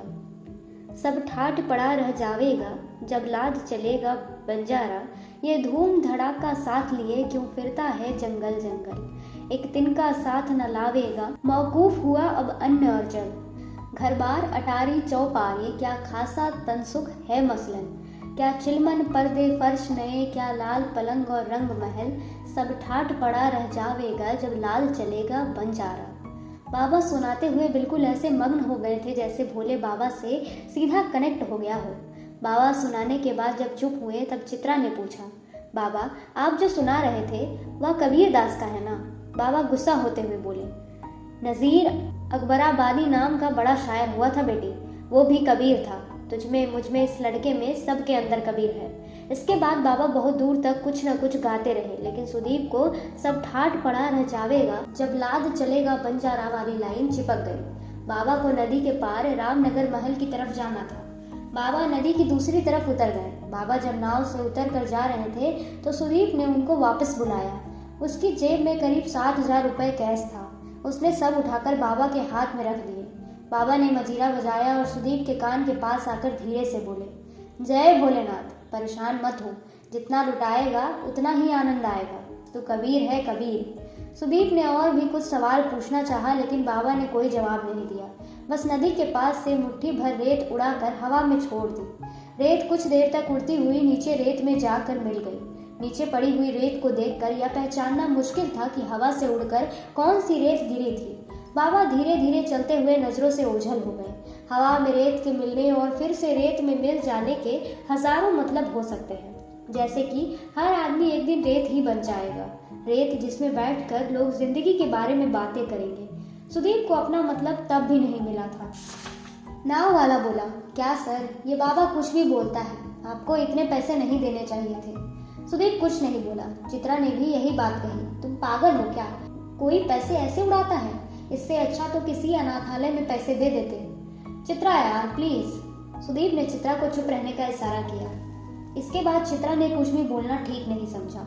सुदीप अभी तक नदी के किनारे वाली रेत को देख रहा था। सूरज अब तक ठीक से उग चुका था। सुदीप अभी घड़ी नहीं पहनता था, इसलिए उसने नाव वाले से टाइम पूछा। नाव वाले ने बताया कि करीब 7:30 बज चुके हैं। थोड़ी देर हो गई, सुदीप बोला। बनारस में किसी बात के लिए कभी देर नहीं होती। चित्रा ने स्टाइल मारते हुए कहा, देर नहीं हुई तो ये बताओ कि तुम्हें लाइफ से चाहिए क्या। छोड़ो यार, तुम भी कहाँ इतना बड़ा सवाल लेकर बैठ गए। नहीं बताना। अरे बताओ, बोला तो नहीं बताना। ऐसे कैसे नहीं बताना, बताओ। सुदीप के बार बार पूछने पर चित्रा ने आखिर बता ही दिया। मैं चाहती हूँ कि मुझे हर कोई पहचाने, मेरे अपने कमाए हुए खूब पैसे हो, मेरी किताबें लाखों में बिके, हर जगह मुझे बोलने के लिए बुलाया जाए, न्यूज़पेपर में फोटो आए, मेरी न्यूज़ रूम में मुझे बुलाया जाए। इन शॉर्ट चित्रा पाठक को कोई अवॉइड नहीं कर पाए। तो Chitra madam rich and famous page 3 celebrity होना चाहती हैं। हाँ, ऐसा ही समझ लो। तो इसमें रोने की क्या बात है। मुझे लगता है कि ये सब कुछ नहीं हो पाएगा। मैं पिछले 3 साल से एक किताब पूरी नहीं कर पाई। जाओ बच्चा, वरदान देते हैं तुम्हें, तुम एक दिन हिंदुस्तान की सबसे बड़ी लेखिका बनोगी, बड़ी राइटर हो जाओगी, तो भूल तो नहीं जाओगी ना, सुदीप ने कहा। वेल, बाद में तुम्हें पहचानूंगी या नहीं, अभी से इस बारे में कुछ कह नहीं सकती। चित्रा और सुदीप ठहठहा कर हंस पड़े। नाव थोड़ी देर तक घाटों के पास होते हुए वहीं लौट आई जहां से शुरू हुई थी। घाट आ चुका था। चलो कुल्हड़ वाली चाय पिलवाओ, एक भी पैसा नहीं है जेब में। चित्रा ने 2 कुल्हड़ चाय ली और वहीं सुदीप के पड़ोस में बैठ गई। चित्रा अपनी कहानी का अंत ढूंढ चुकी थी और सुदीप अपनी कहानी की शुरुआत। चित्रा ने कुल्हड़ की चाय को खत्म करते हुए कहा, कुल्हड़ वाली चाय जल्दी खत्म हो जाती है। हाँ, छुट्टियाँ भी। तुम्हारा अपडेट तो मुझे अखबारों से मिलता रहेगा। हाँ पक्का। तुम भी अपनी किताब खत्म करना तो बताना, पक्का बताऊंगी। अब मुलाकात होगी कब? सुदीप ने पूछा। सुदीप ने यह सवाल क्यों पूछा होगा, इसकी एक ही वजह समझ में आती है। सुदीप अगर रात में चित्रा के सामने रोया नहीं होता तो शायद वह यह सवाल नहीं पूछता। कुछ भी हो, अगर कोई लड़का किसी के सामने रो देता है तो वह सामने वाले के करीब अपने आप आ जाता है। लड़कियों के साथ भी शायद ऐसा होता हो। साथ रोना, साथ हंसने से ज्यादा बड़ी बात होती है। चित्रा ने कहा, तुम्हारे पास इतना टाइम कहाँ होगा, मैं तुम्हें कॉल कर सकता हूँ? नहीं, मत करना, चित्रा ने दूसरी कुल्हड़ वाली चाय लेते हुए कहा, लेकिन फिर उसके बाद जोड़ा, हाँ अगर किसी दिन बहुत उदास होना तो कॉल करना। तुम उदास होगी तो क्या करोगी? मुझे मालूम है तुम बिजी हो, तुम्हें परेशान नहीं करूंगी। यह वो पल था जब सुदीप को पहली बार अपनी जिंदगी से नफरत हुई। क्यों था वह इतना बिजी? क्यों उसके पास किसी भी चीज के लिए बहुत कम टाइम था? क्यों उसको अपने 35 साल का होने की जल्दी थी? हम लाइफ में इतना बिजी होकर क्या ही उखाड़ ले रहे हैं? लाइफ में अगर कुछ उखाड़ लेने लायक है तो वो है फुर्सत। या वो पल था जिसमें सुदीप को कोई बड़ा फैसला लेना था। तुम्हारा जिस दिन रोने का मन करे उस दिन कॉल कर लेना, मैं आने की कोशिश करूंगा। देखो, करोड़पति इंसान, एक कुल्हड़ वाली चाय का इतना एहसान मत मानो। वैसे भी मेरी लाइफ तो हैपनिंग होने वाली है। तुम्हारा कभी रोने का मन करे तो तुम कॉल कर लेना, ठीक है? यह घटिया सी तसल्ली की, जब भी तुम्हें अकेला लगे तो मैं हूँ, शायद उस दुनिया की सबसे बड़ी तसल्ली है। दुनिया में इतना कुछ है करने को, फिर भी आदमी अकेला हो जाता है। प्यार की कहानियाँ इसलिए प्यार करने वालों के मरने के बाद भी जिंदा रहती है क्योंकि उनके अंत में उम्मीद हो न हो, लेकिन उनकी शुरुआत एक सुई की नोक जितनी उम्मीद से होती है। चले, चित्रा और सुदीप ने एक साथ कहा। थोड़ी देर में दोनों ने साथ साथ सुना। सुदीप ने अपनी सबसे छोटी उंगली से चित्रा की सबसे छोटी उंगली को गले लगाया। दोनों उंगलियां मिलकर खुश हुई, थोड़ा सा रोई। चित्रा की उंगली ने सुदीप की उंगली से पूछा, अब कब मिलना होगा? सुदीप की उंगली ने कहा, पता नहीं। चित्रा की उंगली ने सुदीप की उंगली को ऊपर से नीचे तक छू कर कहा, पता करके बताओ। कोई किसी को छोटी उंगली जितना भर भी सही से छू ले तो सब कुछ कितना आसान हो जाए। छूना जब केवल छूने के लिए हो, कहीं पहुंचने के लिए नहीं। जब शरीर एक दूसरे पर चढ़ाई करने के लिए नहीं बल्कि एक दूसरे की धूल साफ करने के लिए हाथ बढ़ाए। तन की धूल साफ करने के लिए दुनिया में कितना कुछ है, मन की धूल की दुनिया में कोई औकात ही नहीं। क्या हम ऐसा कर सकते हैं कि साल में कम से कम एक बार मिले? सुदीप ने पूछा। बहुत ही खराब आइडिया है, चित्रा ने कहा। 2 साल में एक बार? उससे भी खराब प्लान है, चित्रा ने कहा। छोटी उंगलियां एक दूसरे में उलझी हुई उदास थी। गंगा बनारस तक आते आते ठहर जाती है ताकि उसके पड़ोस में बैठे लोग भी ठहर सके। हम तब मिलेंगे जब या तो बहुत खुश हो या फिर बहुत उदास हो, चित्रा ने कहा। ऐसे तो शायद कभी मिलना ही ना हो। प्लान नहीं करते हैं सुदीप, मिलना होगा तो मिल लेंगे। चलो ये भी ठीक है। फ्लाइट कितने बजे की है तुम्हारी? 5:30। और तुम्हारी? 6 बजे। चलो एक काम करता हूँ, एयरपोर्ट साथ चलते हैं। मैं तुम्हें होटल से ले लूँगा। तुम मुंबई जा रहे हो? हाँ, तुम बोलो तो दिल्ली से होते हुए चला जाऊँ। फ्लर्ट तुम पर बिल्कुल भी सूट नहीं करता। चित्रा घाट से उठ गई। दोनों वहां से चल दिए। पास पड़ा कुल्हड़ कूड़ेदान में छलांग लगाकर टूट गया और टूटकर दोनों कुल्हड़ एक हो गए। गंगा जी ने दोनों को 80 से जाते हुए देखा। विजेरिया के वेटर ने दोनों को एक साथ देखकर हवा में आंख मारी। 11 अक्टूबर 2010 शाम 4:30 बजे, बनारस एयरपोर्ट। सुदीप के हाथों में मुराकामी की वही किताब थी जो चित्रा ने उसे एक दिन पहले दी थी। चित्रा वहीं सुदीप के साथ बैठी हुई थी। उनकी अभी तक की बातें बहुत ही बोरिंग टाइप की हुई थी, जैसे कि अगर तुम मुंबई आना तो मिलना, अगर तुम दिल्ली आना तो बताना, तुम अगर किताब खत्म करना तो बताना, तुम अगर अपने शेयर बेचना तो बताना। सुबह 9 बजे से शाम 4:30 बजे में ही दोनों के बीच कुछ दूरी आ गई थी। चित्रा और सुदीप दोनों के लिए ऐसे किसी अजनबी से मिलना नया था। उन्हें समझ नहीं आ रहा था कि क्या बोले और क्या नहीं। बस एक बात तय थी कि उन्हें कुछ ना कुछ बोलना था। चित्रा के हाथ की छोटी वाली उंगली बेचैन थी। सुदीप के हाथ की छोटी उंगली ठीक उतना ही बेचैन थी। बातें होते होते रुक जा रही थी, कहीं पहुंच नहीं रही थी। उंगलियां अगली बार मिलने का कोई वादा चाहती थी। चित्रा की फ्लाइट का अनाउंसमेंट शुरू हो चुका था। उसकी फ्लाइट के सभी लोग लाइन में लग गए। वह वहीं कुर्सी पर सुदीप के साथ बैठी रही। धीरे धीरे लाइन छोटी होती जा रही। उस फ्लाइट में हर चढ़ने वाले को ट्रेन के जनरल डिब्बे में चढ़ने जितनी जल्दी थी। लाइन में जब बस 2-3 लोग बचे तो सुदीप ने कहा, फ्लाइट छोड़ ही रही हो तो मुंबई चलो साथ में।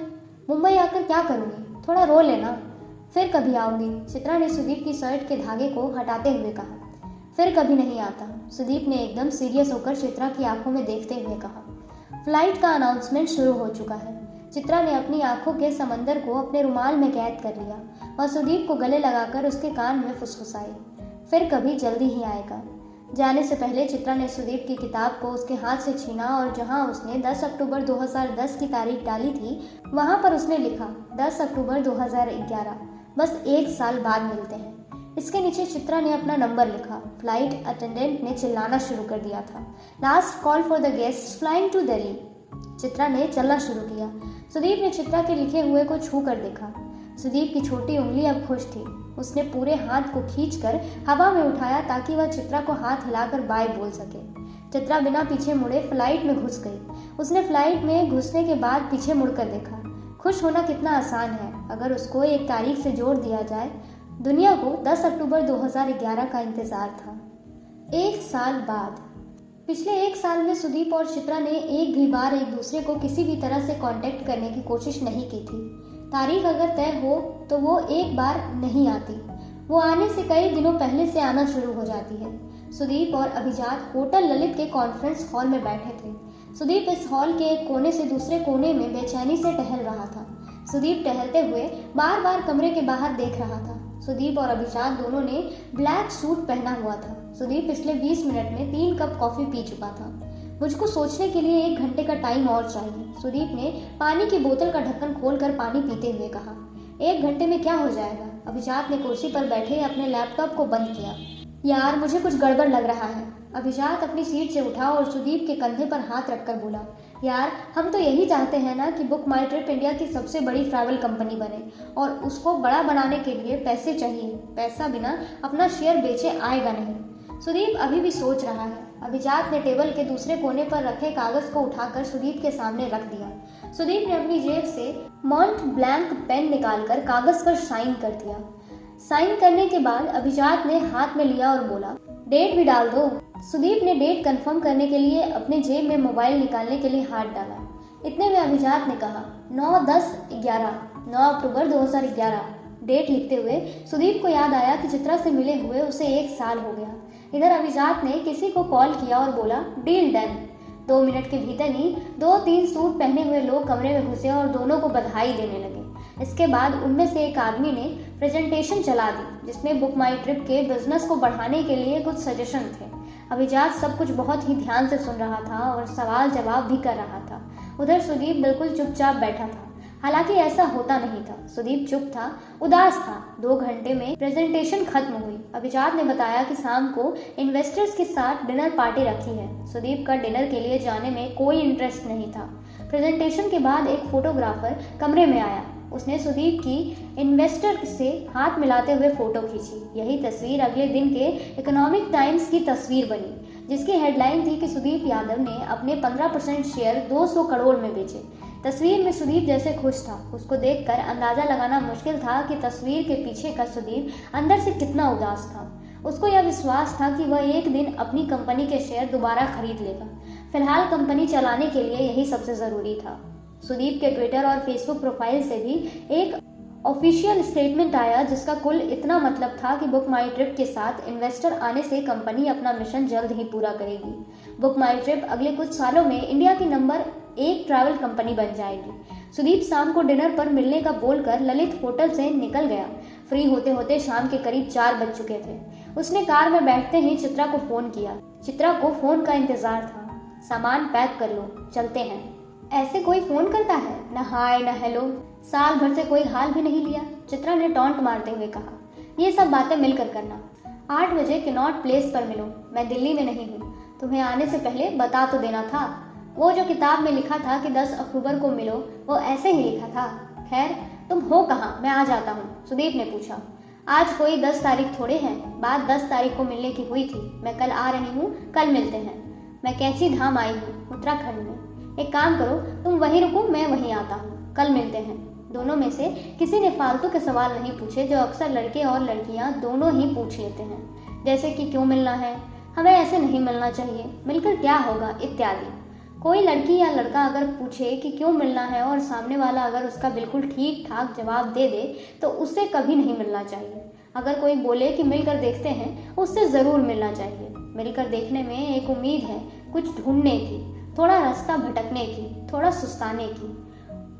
उम्मीद इस बात की भी कि ना उम्मीदी मिले, लेकिन इतना सोच समझ कर चले भी तो क्या खाक चले। चित्रा और सुदीप दोनों ही कॉलेज के लड़का लड़की तो थे नहीं, जिनको जिंदगी में पहली बार प्यार हुआ हो। चित्रा और सुदीप कोई प्यार होने की वजह से मिल भी नहीं रहे थे। एक वक्त के बाद प्यार में गुदगुदी होना बंद हो जाता है, लेकिन गुदगुदी में थोड़ा बहुत प्यार हमेशा बचा रहता है। चित्रा और सुदीप दोनों ही अपना रास्ता भले न जानते हों, अपना गलत सही जानते थे। सुदीप डिनर में बस शक्ल दिखाने के लिए आया और निकल गया। उसे रात भर में कैची धाम पहुंचना था। दिल्ली से कैची धाम की दूरी करीब 8 घंटे की थी। 10 अक्टूबर 2011, कैची धाम, उत्तराखंड, सुबह 6 बजे। सुदीप नीम करौली बाबा के आश्रम के मेन गेट के बाहर खड़ा था। आसपास की दुकानें अभी खुली नहीं थी।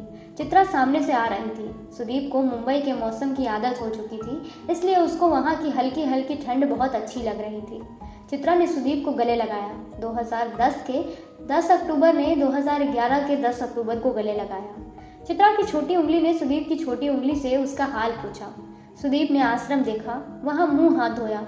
नीम करौली बाबा के बारे में जितनी ही कम जानकारी है, उतनी ही ज़्यादा उनके बारे में कहानियाँ हैं। कुछ लोग उनको हनुमान जी का भक्त मानते हैं, कुछ कहते हैं कि वह खुद हनुमान थे, ऐसी मान्यता थी कि हिप्पी मूवमेंट के समय में नीम करौली बाबा विदेशियों में सबसे ज्यादा पॉपुलर थे। स्टीव जॉब्स अपनी भारत यात्रा के दौरान उनके आश्रम आया था। हालांकि स्टीव जॉब्स का बाबा से मिलना नहीं हो पाया था। बाबा ने सन 1973 में अपना शरीर छोड़ दिया था। सुदीप के आश्रम से लौटने तक पास में एक दुकान खुल चुकी थी। दुकान पर एक 18-19 साल की लड़की थी। सुदीप का चाय पीने का बहुत मन हुआ। उसने उस लड़की से चाय देने के लिए कहा और पूछा, बाबा ऐसा क्या करते थे कि अमेरिका से इतने लोग आते हैं? बाबा कोई चमत्कार भी करते थे क्या? लड़की बोली, बाबा अब भी आते रहते हैं। लड़की ने यह इतने सीरियस तरीके से कहा कि जैसे उसने खुद बाबा को देखा हो। कायदे से सुदीप को इस बात पर हंसना चाहिए था, लेकिन वह हंसा नहीं। लड़की ने चाय देते हुए कहा, फेसबुक को जिसने बनाया था कुछ मार्क करके नाम है। Mark Zuckerberg? हाँ वही। वो भी 2-3 साल पहले यहाँ आया था। चित्रा और सुदीप अभी तक करीब करीब चुप ही थे। 1 साल की दूरी के बाद बात शुरू होने में कुछ समय तो लगता है। चाय पीकर सुदीप ने पूछा, तो क्या प्लान है फिर? तुम्हारे पास टाइम कितना है उस पर डिपेंड करता है। वैसे नैनीताल गए हो कभी? यहाँ से बस 17-18 किलोमीटर दूर है। चित्रा ने पूछा। चलो सामान ले लो, टाइम का बाद में देखते हैं, आज का दिन तो है। चित्रा सुदीप को बता कर गई कि जितनी देर में वह सामान लेकर आ रही है उतनी देर में वह नीम करौली बाबा के मंदिर में हो ले। सुदीप ने जल्दी जल्दी में आश्रम का चक्कर लगाया और आश्रम के अंदर से कोसी नदी को बहते हुए देखने लगा। नदी को बहते हुए देखना ऐसे कोई बड़ी बात नहीं, लेकिन नदी को बहते ही बहुत ध्यान से देखने पर एक मोमेंट आता है जब नदी रुक जाती है और बाकी सब कुछ पीछे छूटने लगता है। इसको साइंस की नज़र में देखें तो यह बहुत छोटी सी बात है, लेकिन अगर 1 मिनट को साइंस भूल जाए तो नदी का बहना बहुत बड़ी बात है। नदी और जिंदगी दोनों बहती है और दोनों ही धीरे धीरे सूखती रहती है। सुदीप कार से आया हुआ था। उसने ड्राइवर को वहीं छोड़ दिया। वैसे भी नैनीताल जाने के लिए थोड़े एक्सपर्ट ड्राइवर लगते हैं। सुदीप के लिए ये सब दिक्कतें कुछ थी ही नहीं। सुदीप ने जैसे ही पहाड़ के लिए अलग ड्राइवर लिया, चित्रा ने कहा, ड्राइवर की ज़रूरत नहीं है, मैं चला लूँगी। सुदीप को थोड़ा ताज्जुब हुआ। पक्का? मार तो नहीं डालोगी? सुदीप ने पूछा। मैंने पहाड़ों में बहुत कार चलाई है, चिंता मत करो। और मर भी जाओगे तो क्या, तुम्हारे मरने की तो न्यूज़ बनेगी, हमारा क्या है? किसी को पता भी नहीं चलेगा कि चित्रा पाठक स्वर्ग सिधार गई। सुदीप कार में बैठकर अपनी बेल्ट लगाते हुए बोला, मैंने नैनीताल के सबसे अच्छे होटल में 2 कमरे बुक कराने के लिए अपनी टीम को बोल दिया है। नैनीताल जा कौन रहा है? तुमने बोला तो कि हम नैनीताल जा रहे हैं। हाँ बोला था, लेकिन नैनीताल में इतनी भीड़ होती है कि मज़ा नहीं आएगा। चित्रा ने कार चलाना शुरू करते हुए 1-2 झटके दे दिए थे। चिंता मत करो, खो नहीं जाओगे, कहीं तो ले ही जाऊंगी तुम्हें। सुदीप अभी चित्रा के नए प्लान के साथ एडजस्ट कर ही रहा था कि चित्रा ने पूछा, तो मिस्टर मिलियनेयर, ये बताओ कि पूरे 1 साल में 2 सबसे बड़ी चीज़ें क्या हुई तुम्हारे साथ? पहली चीज़, एक गर्लफ्रेंड बन गई। क्या नाम है? करती क्या है? सुनैना, ऑफिस में ही बिजनेस हेड है। गुड। दूसरी चीज़ मैंने अपने 15% शेयर कल बेच दिए। शेयर बेच दिए तुमने? कोई और ऑप्शन नहीं था। खैर ये सब छोड़ो, अब तुम बताओ। मेरी लाइफ में कुछ नया नहीं यार। पिछले हफ्ते जाकर नॉवेल का पहला ड्राफ्ट पूरा हुआ है, लेकिन मुझे मज़ा नहीं आ रहा।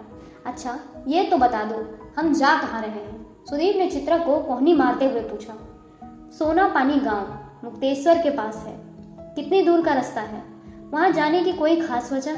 सुदीप अपने मोबाइल पर गूगल मैप में वहाँ तक की दूरी देखने की कोशिश करता है, लेकिन मोबाइल में सिग्नल आने बंद हो चुके थे। हाँ, वहाँ मोबाइल के सिग्नल नहीं आते और वहाँ से हिमालय एकदम साफ दिखता है।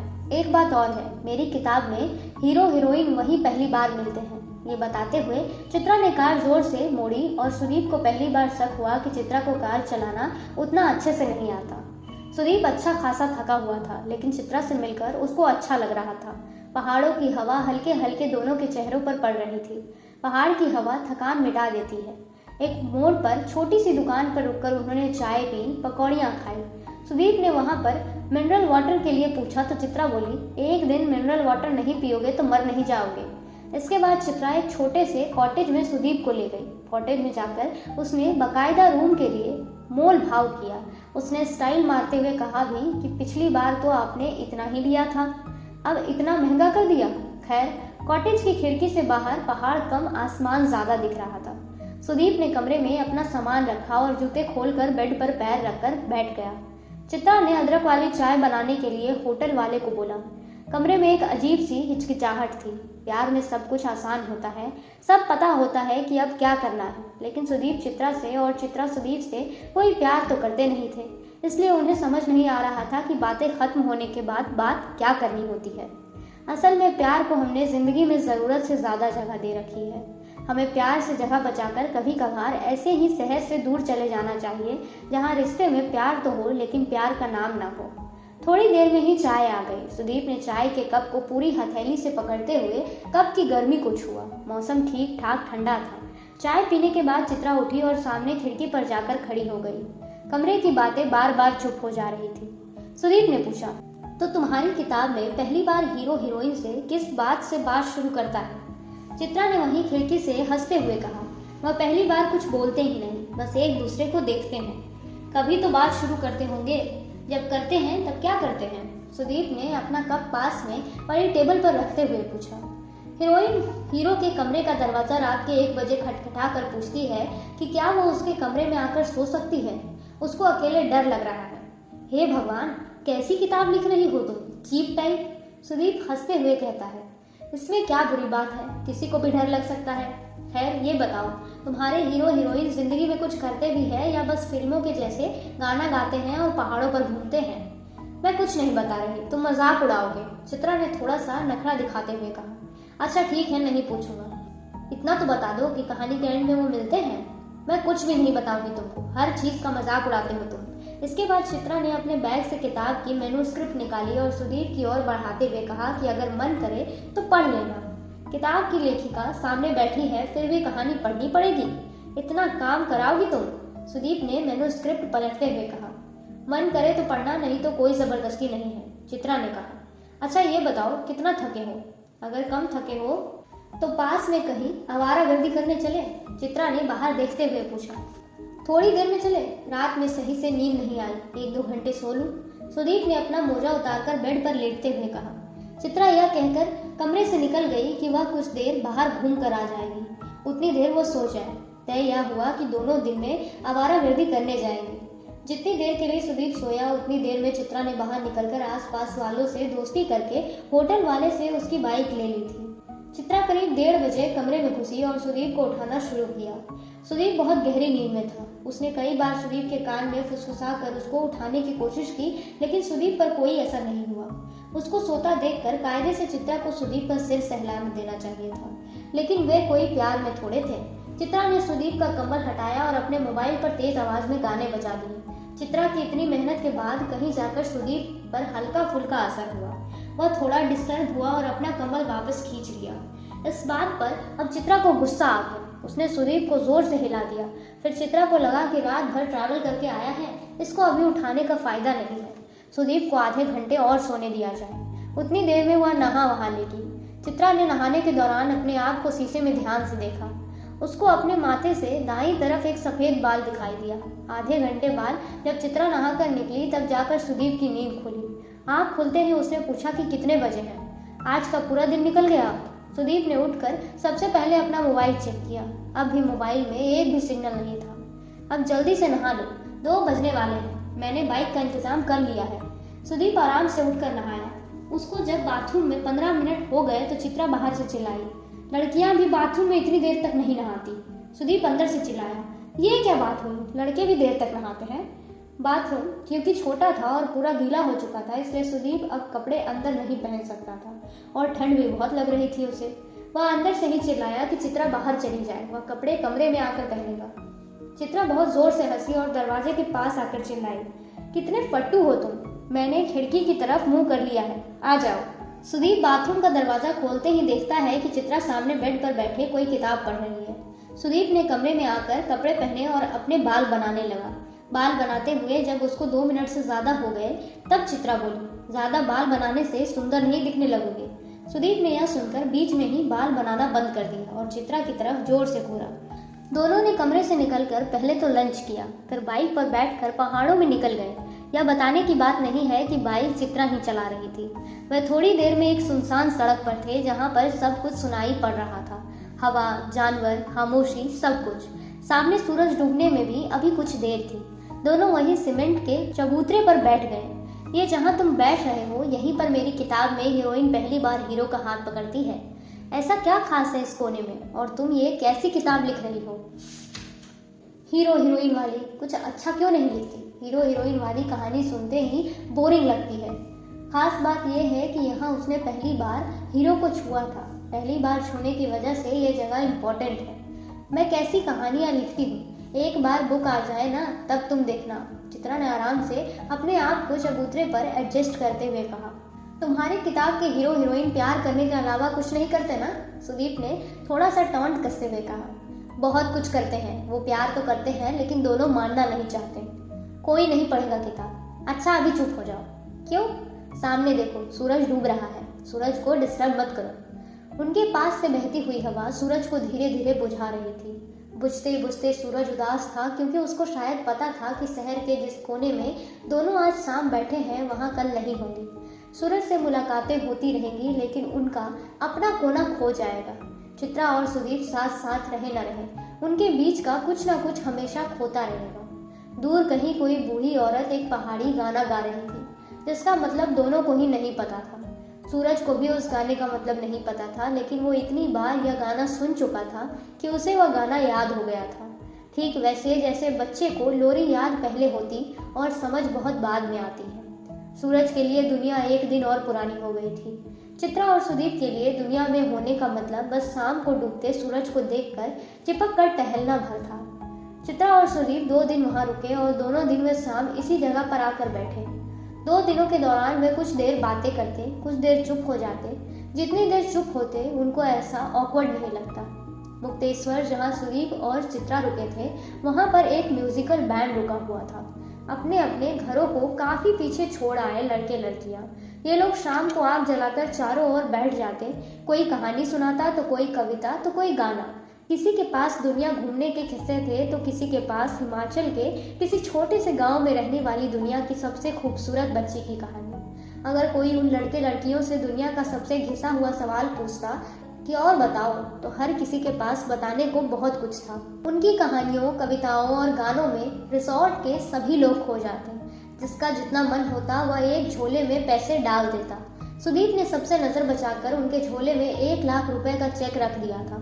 जिंदगी का एंड ऐसा ही होना चाहिए, जब गाना बजाना चल रहा हो और जब अगले दिन की सुबह का इंतजार ना हो। चलने से पहले सुदीप ने अगले साल का कोई वादा नहीं लिया। चित्रा ने अगली बार मिलने की कोई बात नहीं की। सुदीप को मुंबई लौटना था, चित्रा को दिल्ली रुकना था। दिल्ली एयरपोर्ट के बाहर चित्रा सुदीप को छोड़ने आई। सुदीप ने जाने से पहले अपने बैग से वही मुराकामी की किताब निकाली। इससे पहले वह चित्रा की ओर किताब बढ़ाता, चित्रा ने अपने आप किताब लेकर उसके आखिरी पन्ने पर 10 अक्टूबर 2012 की तारीख लिख दी और पूछा, ये किताब क्यों लाए हो? अभी तक पूरी नहीं पढ़ पाए? नहीं। सुदीप ने किताब हाथ में ले ली, तारीख देखी और बोला, मुझे मालूम है अगले 1 साल में तुम बहुत बड़ी राइटर बन चुकी होगी। 1 साल में भूल मत जाना। चित्रा ने इसके जवाब में कुछ नहीं कहा। आगे बढ़कर सुदीप को गले लगा लिया। सुदीप ने एयरपोर्ट में अंदर घुसते हुए अपनी सेक्रेटरी को कॉल किया और उसको 10 अक्टूबर का अपॉइंटमेंट फिक्स करने के लिए इंस्ट्रक्शन दिए। सेक्रेटरी चौंकी, क्योंकि 10 अक्टूबर तो बीत चुका था। तब सुदीप को अपनी गलती का एहसास हुआ। उसने अपनी असिस्टेंट को समझाया कि अगले साल के 10 अक्टूबर को शाम 6 बजे चित्रा के नाम पर ब्लॉक कर दी जाए। एयरपोर्ट में बैठकर सुदीप ने अपना मोबाइल का डाटा ऑन किया। इतने ज़्यादा नोटिफिकेशन थे कि फ़ोन थोड़ी देर के लिए हैंग हो गया। इधर चित्रा एयरपोर्ट के पास से बस लेकर अपने घर में पहुंची। घर के बाहर 9-10 दिन के पेपर इकट्ठा थे। उसने सरसरी निगाह पेपर पर डाली। एक पन्ने पर सुदीप के शेयर बेचने वाली खबर की फोटो भी थी।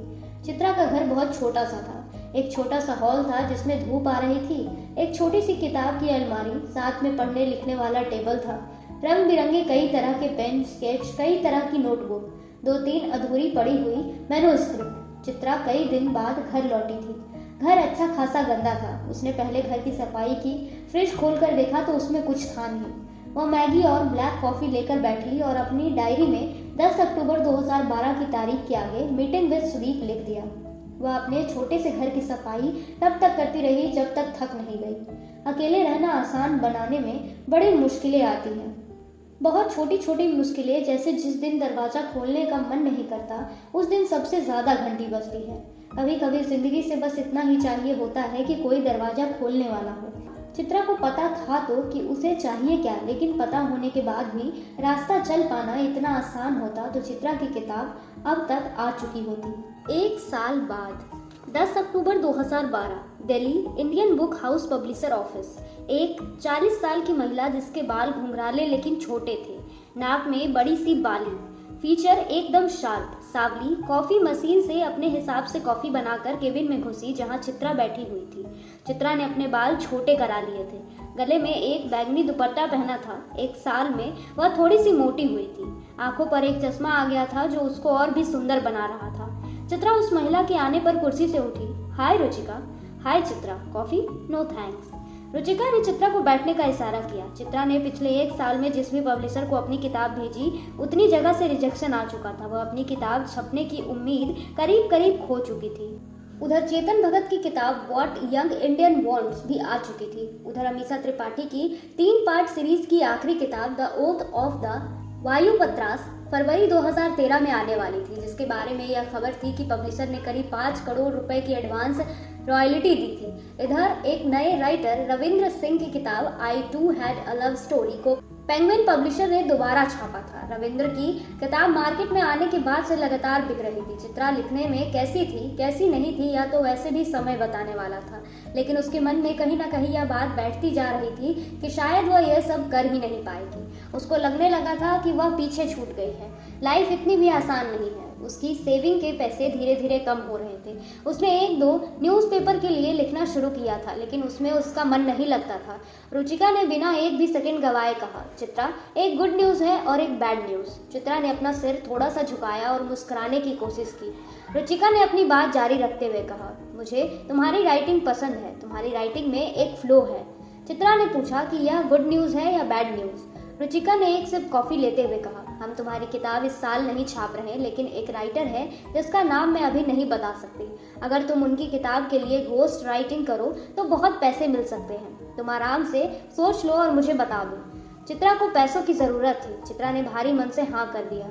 रुचिका ने चित्रा के सामने एक 2 पेज का MOU memorandum of understanding sign करने के लिए बढ़ाया, जिसका कुल मतलब इतना था कि अगर चित्रा ने कभी उस राइटर का नाम डिस्क्लोज किया तो उस पर भारी पेनल्टी लग जाएगी।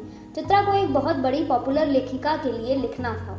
चित्रा को यकीन नहीं हुआ कि वो घोस्ट राइटिंग करवाती है। चलने से पहले रुचिका ने बताया कि अगले हफ्ते में वह उसकी मीटिंग करवा देगी और उसकी कमाई का 10% रुचिका का होगा। रुचिका अपनी खुद की एक कंपनी खोलना चाहती थी। उसको लगता था कि लिटरेरी एजेंट बनकर वह ज्यादा पैसे कमा सकती है, इसलिए वह चित्रा जैसे लेखकों की तलाश में रहती थी जिनसे घोस्ट राइटिंग करवा पाए। घोस्ट राइटिंग की स्थिति में जो लेखक किताब लिखता है उसका नाम नहीं आता, बल्कि वह किसी और के लिए किताब लिखता है जिसके एवज में बहुत पैसे मिलते हैं। हिंदुस्तानी टीवी की दुनिया में ऐसा बहुत प्रचलन में है। उधर पिछले 1 साल में सुदीप ने अपने शेयर बेचने के बाद दिन रात एक कर दिया था कि वह कंपनी अपनी खड़ी कर पाए। उसने अपने आप इतना काम ले रखा था कि उसको किसी भी चीज़ की फुर्सत नहीं थी। उसने अपने ईगो पर ले लिया था कि वह भी कंपनी चला सकता है, क्योंकि इससे पहले जितनी भी कंपनियों में उसने पैसा लगाया था उसमें से बहुत सी कंपनियां अच्छा कर चुकी थी। सुदीप के मुंबई ऑफिस में सुबह 10 बजे बहुत ही इम्पोर्टेंट मीटिंग थी। मीटिंग में जाने से पहले उसकी सेक्रेटरी ने दिन भर का शेड्यूल बताना शुरू किया। सेक्रेटरी ने पूछा, सर, शाम को 6 बजे मीटिंग विद चित्रा लिखा है, इनकी कोई और डिटेल मेरे पास नहीं है। सुदीप को अब जाकर ध्यान आया कि आज 10 अक्टूबर है। उसने तुरंत ही चित्रा को फोन मिलाया। चित्रा का फोन उठा नहीं, या यूं कह लीजिए कि चित्रा ने फोन उठाया नहीं। वह घोस्ट राइटिंग के लिए हाँ बोलकर बहुत परेशान थी, लेकिन पैसे की ज़रूरत ऐसी थी कि उसके पास कोई और ऑप्शन नहीं था। चित्रा अपने घर लौटकर चाय बनाकर अपनी लिखी हुई मैन्युस्क्रिप्ट उलट पलट रही थी। उसके सामने फ़ोन 2 बार पूरा पूरा बजा। वह यही सोचकर फ़ोन नहीं उठाई क्योंकि पिछले 1 साल में वह कुछ नहीं कर पाई। उसको बार बार सुदीप की बात याद आ रही थी। 1 साल में तुम बहुत बड़ी राइटर बन चुकी होगी, 1 साल में भूल मत जाना। चित्रा को रोना आ गया। इसी बीच उसके मकान मालिक का फोन आया कि 2 महीने से उसने किराया नहीं दिया है। वह जल्द से जल्द किराया दे। चित्रा ने गुस्से में सामने रखा चाय का गिलास उठाकर फेंक दिया। फेंकने के बाद याद आया कि घर में कोई बाई तो आती नहीं है, उसे ही साफ करना है। वह उठकर धीरे धीरे गिलास का एक एक टुकड़ा इकट्ठा करके रखने लगी। जिंदगी जब हद से ज्यादा उलझ जाए तो ऐसे ही टुकड़े टुकड़े करके ही संभलती है। उधर सुदीप का अभी मीटिंग में मन नहीं लग रहा था। उसके एक इन्वेस्टर की टीम के कुछ लोग सुदीप को समझा रहे थे कि कैसे उसको कंपनी को आगे ले जाना चाहिए। सुदीप उनकी बहुत सी बातों पर अग्री नहीं कर रहा था। चित्रा ने दिन के करीब 1 बजे सुदीप को कॉल किया। सुदीप ने चित्रा का फोन देखकर अपना बोलना 1 मिनट के लिए रोका और कॉल लेने के लिए मीटिंग रूम से बाहर निकल गया। वह निकल ही रहा था कि इतने में अभिजात ने इशारे से पूछा, बहुत अर्जेंट है? सुदीप ने इशारे में जवाब दिया कि हाँ, बहुत ही अर्जेंट है। उसके इस जवाब से अभिजात थोड़ा सा खिंचा, लेकिन अपने चेहरे पर मुस्कुराहट बनाए रखते हुए वह इन्वेस्टर का ध्यान इधर उधर करने की कोशिश करने लगा। चित्रा के कॉल से सुदीप ने मीटिंग रूम से बाहर निकलकर फोन लिया। तुम कहाँ हो? ठीक तो हो? चित्रा कुछ देर चुप रहने के बाद बोली, क्या हम मिल सकते हैं? सुदीप को चित्रा के जवाब देने की टोन से समझ आ गया कि वह परेशान है। उसने कहा कि वह अपनी सेक्रेटरी का नंबर भेज रहा है, वह सब कुछ अरेंज कर देगी। सुदीप ने अपनी सेक्रेटरी को मैसेज करके बोला कि चित्रा से बात करके शाम की फ्लाइट टिकट भेज दे और उसकी बुकिंग ताज में कर दे। सुदीप अभी मीटिंग में ही था कि दिन के 2 बजे चित्रा का मैसेज आया, सी यू इन इवनिंग। सुदीप ने जवाब टाइप किया, वेलकम टू मुंबई। सुदीप के ऐसे बीच में मीटिंग में उठ के जाने की वजह से कंपनी के बोर्ड ऑफ डायरेक्टर और इन्वेस्टर को बुरा लगा, लेकिन उन्होंने उस समय उसके सामने यह जताया नहीं। शाम को उन्हीं इन्वेस्टर के साथ पार्टी थी, लेकिन सुदीप का पार्टी में जाने का कोई मूड नहीं था। सुदीप के करीबी दोस्त और कंपनी में पार्टनर अभिजात ने उसको समझाया भी कि ऐसा क्या इम्पोर्टेंट है, थोड़ी देर आकर वह चला जाए, लेकिन सुदीप ने पार्टी में आने के लिए मना कर दिया। सुदीप को वैसे भी उसके काम में होने वाली दखलंदाजी ज्यादा पसंद नहीं थी। उसको कभी कभी यह लगता था कि वह अपनी ही कंपनी में नौकरी कर रहा है। खैर, अभिजात की बात मानकर वह थोड़ी देर पार्टी में रहा, लेकिन 9 बजते बजते ताज के लिए निकल लिया। जाने से पहले सुदीप की गर्लफ्रेंड और कंपनी की बिजनेस हेड सुनैना ने भी सुदीप को समझाने की कोशिश की, लेकिन सुदीप को कुछ समझना ही नहीं था। सुदीप के जाने के बाद अभिजात और सुनैना दोनों ही गुस्सा थे, लेकिन वे सुदीप के मूड के आगे कुछ कर नहीं सकते थे। जब से सुदीप ने शेयर बेचे थे, तब से उसकी ऐसी हरकतें ज्यादा ही बढ़ गई थी। सुनैना सुदीप की गर्लफ्रेंड है, यह बात बहुत ही कम लोगों को पता थी। सुदीप के कार में बैठते ही सुनैना ने उसको कॉल किया, यार सुदीप, तुम्हें क्या हो जाता है? इन्वेस्टर से बिना मिले तुम्हारा जाना हमारे लिए कितना ऑकवर्ड है। सुदीप ने सुनैना की बात 2-3 मिनट तक सुनी, फिर बोला, मुझे इस बारे में कोई बात नहीं करनी। सुनैना ने गुस्से में फोन काट दिया। जब उसने फोन काटा, अभिजात उसके पास में ही खड़ा था। अभिजात ने सुनैना के कंधे पर हाथ रखा। दोनों मुड़कर इन्वेस्टर और बाकी इंपॉर्टेंट लोगों से ऐसे घुल मिलकर मुस्कुराकर बात करने लगे जैसे कि कुछ हुआ ही नहीं था। कोई सुदीप के बारे में कुछ पूछता तो सुनैना बता देती कि उसकी तबीयत अचानक बहुत खराब हो गई थी। हालांकि उसका ऐसे जल्दी निकल जाना बहुत लोगों को सही नहीं लगा। सुदीप ने इन सब पर कुछ ध्यान नहीं दिया। उसको अपने काम पर भरोसा था। यह भी भरोसा था कि एक दिन जो शेयर उसने बेच दिए हैं वह उनको वापस खरीद लेगा। 10 अक्टूबर 2012, ताज लैंड्स एंड मुंबई। मुंबई में ताज की खिड़की से दिखते हुए सीलिंग से ठीक पहले मोटरसाइकिल पर टेक लगाए जोड़े दिखते हैं। उनके ठीक पीछे समंदर और समंदर के दूसरी तरफ साउथ मुंबई दिखता है। वह जोड़े एक दूसरे को तमाम तरह से छूकर देख रहे होते हैं। जैसे बच्चा गिर जाए तो माँ टटोल कर देखती है कि कहीं ज्यादा तो नहीं लगी। मुंबई की सबसे अच्छी बात समंदर नहीं, ये जोड़े हैं। कभी न कभी मुंबई में रहने वाला हर शख्स मुंबई का बेचैन समंदर होना चाहता है, जिसके पास बस इतनी जगह हो कि 2 लोग आकर जी भर सुस्ता सके। होटल पहुंचते पहुंचते सुदीप को रात के करीब 10 बज गए। चित्रा शाम 7 बजे से होटल रूम में थी। वह टहलकर शाहरुख खान के घर मन्नत के बाहर तक चक्कर लगा आई। सुदीप ने मुंबई में घर नहीं लिया था। उसको घर लेकर रहने में अजीब सी बेचैनी होती थी। उसके नाम से एक कमरा हमेशा ताज में बुक रहता था। सुदीप के कमरे में घुसते ही चित्रा ने उसको गले लगा लिया। चित्रा ने ध्यान नहीं दिया, लेकिन वह रो रही थी। सुदीप ने उसको सामने बिठाया और एक भी बार चुप होने के लिए नहीं कहा। यार, कुछ भी नहीं सही हो रहा। मेरी किताब कभी नहीं आ पाएगी। कभी कभी मुझे रिग्रेट होता है कि मैंने अपनी पति को छोड़ा ही क्यों। I am a failure Sudeep. Sudeep चाहता तो बहुत कुछ समझा सकता था, लेकिन उसने चित्रा को कुछ नहीं समझाया। चित्रा थोड़ी देर बाद चुप हो गई। उस शाम चित्रा को बस कोई ऐसा चाहिए था जो बिना कुछ कहे, बिना कुछ सोचे, बस उसको सुन पाए। सुन पाना इस दुनिया का सबसे मुश्किल काम है। लोग बीच में समझाने लगते हैं, उससे ही सब बात खराब हो जाती है।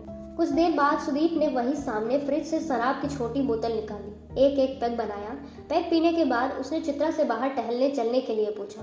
दोनों बैंड स्टैंड पर आकर टहलने लगे। अक्टूबर के हिसाब से मौसम सही था। चित्रा अब कुछ हल्का महसूस कर रही थी। तुम बताओ, काम कैसा चल रहा है? सुनैना से शादी कब कर रहे हो? सुदीप अपने काम के बारे में कोई बात नहीं करना चाहता था। शादी का तो अभी कोई प्लान नहीं है। सुनैना कैसी है? उसको पता है कि तुम यहाँ हो? चित्रा ने पूछा। चित्रा अभी यह बोल ही रही थी, इतने में सुनैना का फोन आया। सुदीप का फोन पिक करने का मन नहीं था। चित्रा के बोलने पर उसने फोन उठाया। सुनैना का सुदीप से लड़ने का मूड था। वह पार्टी से निकलकर मिलने आने वाली थी। सुदीप ने उसको समझाया कि उसका अभी किसी से मिलने का मूड नहीं है। सुनैना फोन नहीं रखना चाहती थी, लेकिन सुदीप को बात करनी ही नहीं थी। सुनैना के बार बार बात करने की कोशिश के बावजूद भी सुदीप ने बस यही कहा कि कल सुबह बात करते हैं। सही से बात क्यों नहीं की तुमने? चित्रा ने पूछा। ऐसे ही मन नहीं था। उसको पता है कि तुम मेरे साथ हो? नहीं। क्यों? उसको बताना था, क्या पता वो गलत समझे। इस बात का सुदीप ने कोई जवाब नहीं दिया, बल्कि अब जाकर उसका ध्यान उसके नए लुक पर आया। उसने चित्रा के बाल छूकर उसके सिर को सहला दिया और बोला, अच्छे तो थे, कटवा क्यों दिए? बाल ट्रिम करवा कर बहुत हल्का लगा। ऐसा लगा कि सिर से कोई बोझ उतर गया, आज़ादी मिल गई। तुम और तुम्हारे फंडे। सुदीप ने जेब से सिगरेट निकाली और पीने लगा। वे दोनों वहीं टहलकर थोड़ी दूर जाकर बैठ गए। लोग शाहरुख खान के घर के बाहर फोटो खिंचवा रहे थे। वहाँ शायद कोई पार्टी थी। कभी शाहरुख खान से मिले हो? चित्रा ने पूछा। हाँ, बुक माई ट्रिप का ब्रांड एम्बेसडर बनाने के लिए 1-2 बार मिले हैं। 1-2 बार पार्टी में मुलाकात हुई है। अगले महीने उसकी फिल्म आने वाली है, जब तक है जहाँ। उसके प्रीमियर का इनविटेशन आया हुआ है, लेकिन मैं नहीं जाऊँगा। सुदीप ने ऐसे जवाब दिया कि यह सब उसके लिए कितनी छोटी बातें हैं। कौन कौन सी हीरोइन से मिले हो? बहुतों से, लेकिन मैं किसी भी हीरोइन से ज्यादा बात नहीं करता। क्यों? यार, 1-2 लड़कियां चेप हो चुकी हैं। बात क्या कर लो, फिल्म में इन्वेस्ट करने के लिए बोलने लगती है। मुझे फिल्म में इन्वेस्ट करना नहीं है, अफेयर चलाने का टाइम नहीं है। सुदीप ने दूसरी सिगरेट निकालते हुए कहा। अबे चेप होती है तो हो जाने दो, तुम्हें क्या है? हाँ, मुझे क्या है, कल कोई मीडिया में गा देगी। एक के साथ सिंगापुर गया था, वहाँ शॉपिंग करते हुए साथ में फोटो डालने लगी। शॉपिंग करो, घूमो फिरो, मौज मस्ती करो, लेकिन मेरी फोटो साथ में मत डालो यार। कोई नया फालतू का टेंशन नहीं चाहिए लाइफ में। केयरफुल रहना पड़ता है यार। बुक माई ट्रिप पर मेरी वजह से कोई दिक्कत नहीं आनी चाहिए ना। अब मेरा छोड़ो, तुम बताओ। चित्रा ने कुछ खास बताया नहीं। वह बस एक दिन के लिए अपनी लाइफ के बारे में भूलना चाहती थी। चित्रा और सुदीप यहाँ बैठे थे। वहीं पास में एक बच्चा खेल रहा था। वह बार बार चित्रा के पास आ जा रहा था। वह मुंबई की आज़ादी को गले लगाकर देखती रही और सुदीप उसे ऐसे देख रहा था जैसे कोई सपना देखता है। ठीक ऐसे ही एक फुटकर से मोमेंट में उसने सुदीप को देखा। बस 2 सेकंड, बस उस 2 सेकंड को लिखने की फालतू सी एक कोशिश में लोग किताब लिख मारते हैं। कुछ ना कुछ बोलते रहो, बात बंद हो भी जाए तो लगना यही चाहिए कि सब चल रहा है। सुदीप ने भी कुछ ना कुछ बोलने के प्रश्न में पूछ लिया, कैसी हो तुम? इससे खराब सवाल नहीं पूछ सकते थे तुम? वह उदास बातें करके सारी उदासी मिटा देती थी। वैसे तो सुदीप और चित्रा अभी तक एक दूसरे को सही से जानते नहीं थे। मसलन कि वो कौन सा शैम्पू लगाती है, सुदीप को कौन सा डिओ पसंद है। उनको तो यह भी नहीं पता था कि वे वेज है या नॉन वेज। दोनों ने एक दूसरे को इम्प्रेस करने की कोई कोशिश कभी नहीं की थी। रात के करीब 12 बजे सुदीप और चित्रा होटल लौटे। दोनों चित्रा के कमरे में थे। सुदीप अपने कमरे में जाने लगा। चित्रा ने सामने रखी कॉफी मशीन देखकर पूछा, कॉफी? सुदीप ने कॉफी के लिए हामी भर दी। चित्रा उठकर बाथरूम में गई। उसने अपना मुंह धोया। उसको अपना मुंह धोने के बाद और भी रोना आया। लौटकर टेबल पर कॉफी रखते हुए उसने पूछा, तो तुम्हारे रिटायरमेंट वाले प्लान का क्या चल रहा है? सुदीप को अपनी लाइफ की कोई भी बात करने का मन नहीं था। चित्रा ने सुदीप को बताया कि पिछले 1 साल में उसने अपनी 2 किताबें पूरी कर ली है। सुदीप कॉफी पीकर अपने कमरे में जाने से पहले चित्रा से पूछा कि उसको रुपए पैसों की कोई भी जरूरत तो नहीं है। चित्रा ने किसी भी मदद के लिए मना कर दिया। उसने कहा भी कि अगर कभी उसे ऐसा लगेगा कि मदद चाहिए तो वह बोल देगी। सुदीप को पता था कि चित्रा कभी मदद के लिए नहीं बोलेगी। सुदीप दरवाजे के पास पहुंचकर चित्रा को बोलने ही वाला था कि उसे कल सुबह ही कलकत्ता जाना पड़ रहा है। वह यहाँ जितने दिन भी रुकना चाहती है, रुक सकती है। चित्रा ने उस शाम की आखिरी बात बोली, तुम यहीं रुक जाओ। सुदीप 10 मिनट बाद अपने कमरे में जाकर चेंज करके आया। उसके हाथ में वही मुराकामी की किताब थी। उसने चित्रा की ओर किताब बढ़ाते हुए कहा कि डेट लिख दो। चित्रा ने 10 अक्टूबर 2013 की तारीख लिख दी। सुदीप ने कहा, हमेशा 10 अक्टूबर की तारीख डालती हो, तारीख बदल कर देखो, क्या पता किस्मत भी बदल जाए। चित्रा ने तारीख के आगे लिखा, मतलब लक एंड लाइट, और एक साइन कर दी। देखना, जब किताब आएगी तो मैं किताब पर यही वाला ऑटोग्राफ दिया करूंगी। सुदीप ने किताब को हाथ में लिया और उसके पास में आमीन लिख दिया। किताब को पड़ोस में रखकर दोनों एक दूसरे से चिपक कर लेट गए। सुदीप ने बत्ती बंद कर दी। चित्रा ने कमरे के पर्दे हटा रखे थे। बाहर की रोशनी कमरे में जगह बनाने लगी। सुदीप और चित्रा दोनों को उस दिन बहुत अच्छी नींद आई। सुबह चलने से पहले बहुत देर तक कुर्सी पर बैठकर चित्रा को ध्यान से देखता रहा। उसके चेहरे पर बहुत रोशनी पड़ रही थी, इसलिए उसने कमरे के पर्दे लगा दिए ताकि वह आराम से सो सके। चित्रा के उठने से पहले तक सुदीप जा चुका था। उसने एक सिरहाने के पास शॉर्ट नोट छोड़ा हुआ था जिसमें लिखा था, तुम्हारी पीठ पर मैं उंगली से किसी ऐसे शहर का नाम लिखना चाहता हूँ जहाँ हम दोनों ना गए हों। मुझे नहीं मालूम कि हम तुम्हारी पीठ पर लिखे शहर कभी जा पाएंगे या नहीं। इसको पढ़कर जवाब में कुछ भी मत लिखना, बस जल्दी से अपनी किताब पूरी कर लो। जो शामिल हो जाती है वह बस अधूरी किताबों में मिलती है। Thanks for coming, love Sudeep. Sudeep ने नोट में लव लिखकर काटा हुआ था। चित्रा ने उस कटे हुए लव को 2-3 बार छू कर टटोला। 1 साल बाद 10 अक्टूबर 2013, टोक्यो, जापान। सुदीप के बिजनेस में उसके इंडियन इन्वेस्टर की दखलंदाजी बहुत ज़्यादा बढ़ गई थी। यहाँ तक कि उस पर यह दबाव डाला जा रहा था कि वह कंपनी के CEO के पद से रिजाइन कर दे। सुदीप यह लड़ाई किसी भी कीमत पर हारना नहीं चाहता था, इसलिए उसने जापान की कंपनी एक बैंक को फंडिंग के लिए अप्रोच किया था। सुदीप, अभिजात और सुनैना अपनी इन्वेस्टमेंट फर्म एस बैंक के हेड ऑफिस में बैठे थे। सुदीप को अपना बिजनेस बढ़ाने के लिए और रुपयों की ज़रूरत थी। थोड़ी देर में ही मीटिंग शुरू होने वाली थी। अभिजात और सुनैना अपने लैपटॉप में प्रेजेंटेशन फाइनल कर रहे थे। कमरे में एस बैंक की तरफ से एक अमेरिकन और एक हिंदुस्तानी आदमी बैठा था। सभी लोग एस बैंक के चेयरमैन मियाजाकी सान का इंतजार कर रहे थे। आज बड़ा फैसला होना था, क्योंकि अगर आज सुदीप को आगे बिजनेस बढ़ाने के लिए रुपए मिलते तो उनका प्रॉमिस था कि वो लोग अगले 2 साल में इंडिया की नंबर 1 ट्रैवल कंपनी बन सकते थे। मीटिंग शुरू होते ही अभिजात ने बोलना शुरू किया। उसने बताया कि कंपनी ने कुछ अच्छा किया है, उनका ट्रैफिक बढ़ भी रहा है। उसको प्रेजेंटेशन को बीच में रोककर मियाजाकी सान ने उनको बोला कि आपने तो इससे बहुत ज़्यादा प्रॉमिस किया था। इसके जवाब में सुनैना और अभिजात ने समझाने की कोशिश की, लेकिन उनकी बात से जापानी आदमी कन्विंस नहीं हुआ। सुदीप उनकी बातचीत में अभी तक चुप था। मियाजाकी ने पूछा कि आप अपना ट्रैवल का बिजनेस कैसे बढ़ाएंगे। इससे पहले कि अभिजात इसका जवाब देता, सुदीप अपनी सीट से खड़ा हुआ और मियाजाकी की तरफ देखकर समझाना शुरू किया। सर, मैं आपको यह समझाना चाहता हूँ कि हम लोग ट्रैवल बिजनेस है ही नहीं। सुदीप की आवाज़ सुनते ही पूरे कमरे में सब लोग सकते में आ गए। अभिजात और सुनैना एक दूसरे को देखने लगे। उन्हें समझ ही नहीं आया कि यह सुदीप क्या कर रहा है। सुदीप ने अपनी बात जारी रखते हुए कहा, सर, अगर हम केवल एक ऐसी साइट है जो लोगों को एक पॉइंट से दूसरे पॉइंट तक ले जाती है, मतलब कि अगर हम केवल टिकट बेचने का बिजनेस में है तो हमारा बिजनेस कभी ग्रो नहीं करेगा। हम लोग असल में एक्सपीरियंस बेचने के बिजनेस में हैं। कोई अगर दिल्ली से लद्दाख जाता है तो हमारा काम केवल उसको एक कार और ड्राइवर या एक बाइकर देने का नहीं है। हमारा काम है कि उस ट्रैवलर के पूरे ट्रिप के एक एक मिनट का एक्सपीरियंस ऐसा रहे कि वो जिंदगी भर ना भूल पाए और लौटकर अपने पूरे सर्कल में सबको बताए। सुदीप ने बिजनेस बढ़ाने के लिए कोई भी ऐसा वादा नहीं किया कि इतने रुपए का रिटर्न आ जाएगा। सुदीप का पॉइंट बहुत ही क्लियर था। उसने उस मीटिंग में मियाजाकी को समझाया कि दुनिया भर में ट्रैवल को लेकर रुझान बहुत बढ़ रहा है। उसने आगे यह समझाया कि इंडिया में आज से 10 साल पहले बहुत कम लोग लद्दाख जाते थे, लेकिन अब धीरे धीरे लोगों ने जाना शुरू किया है। 90s में जो लोग पैदा हुए हैं वो सेव करके ट्रैवल करना चाहते हैं।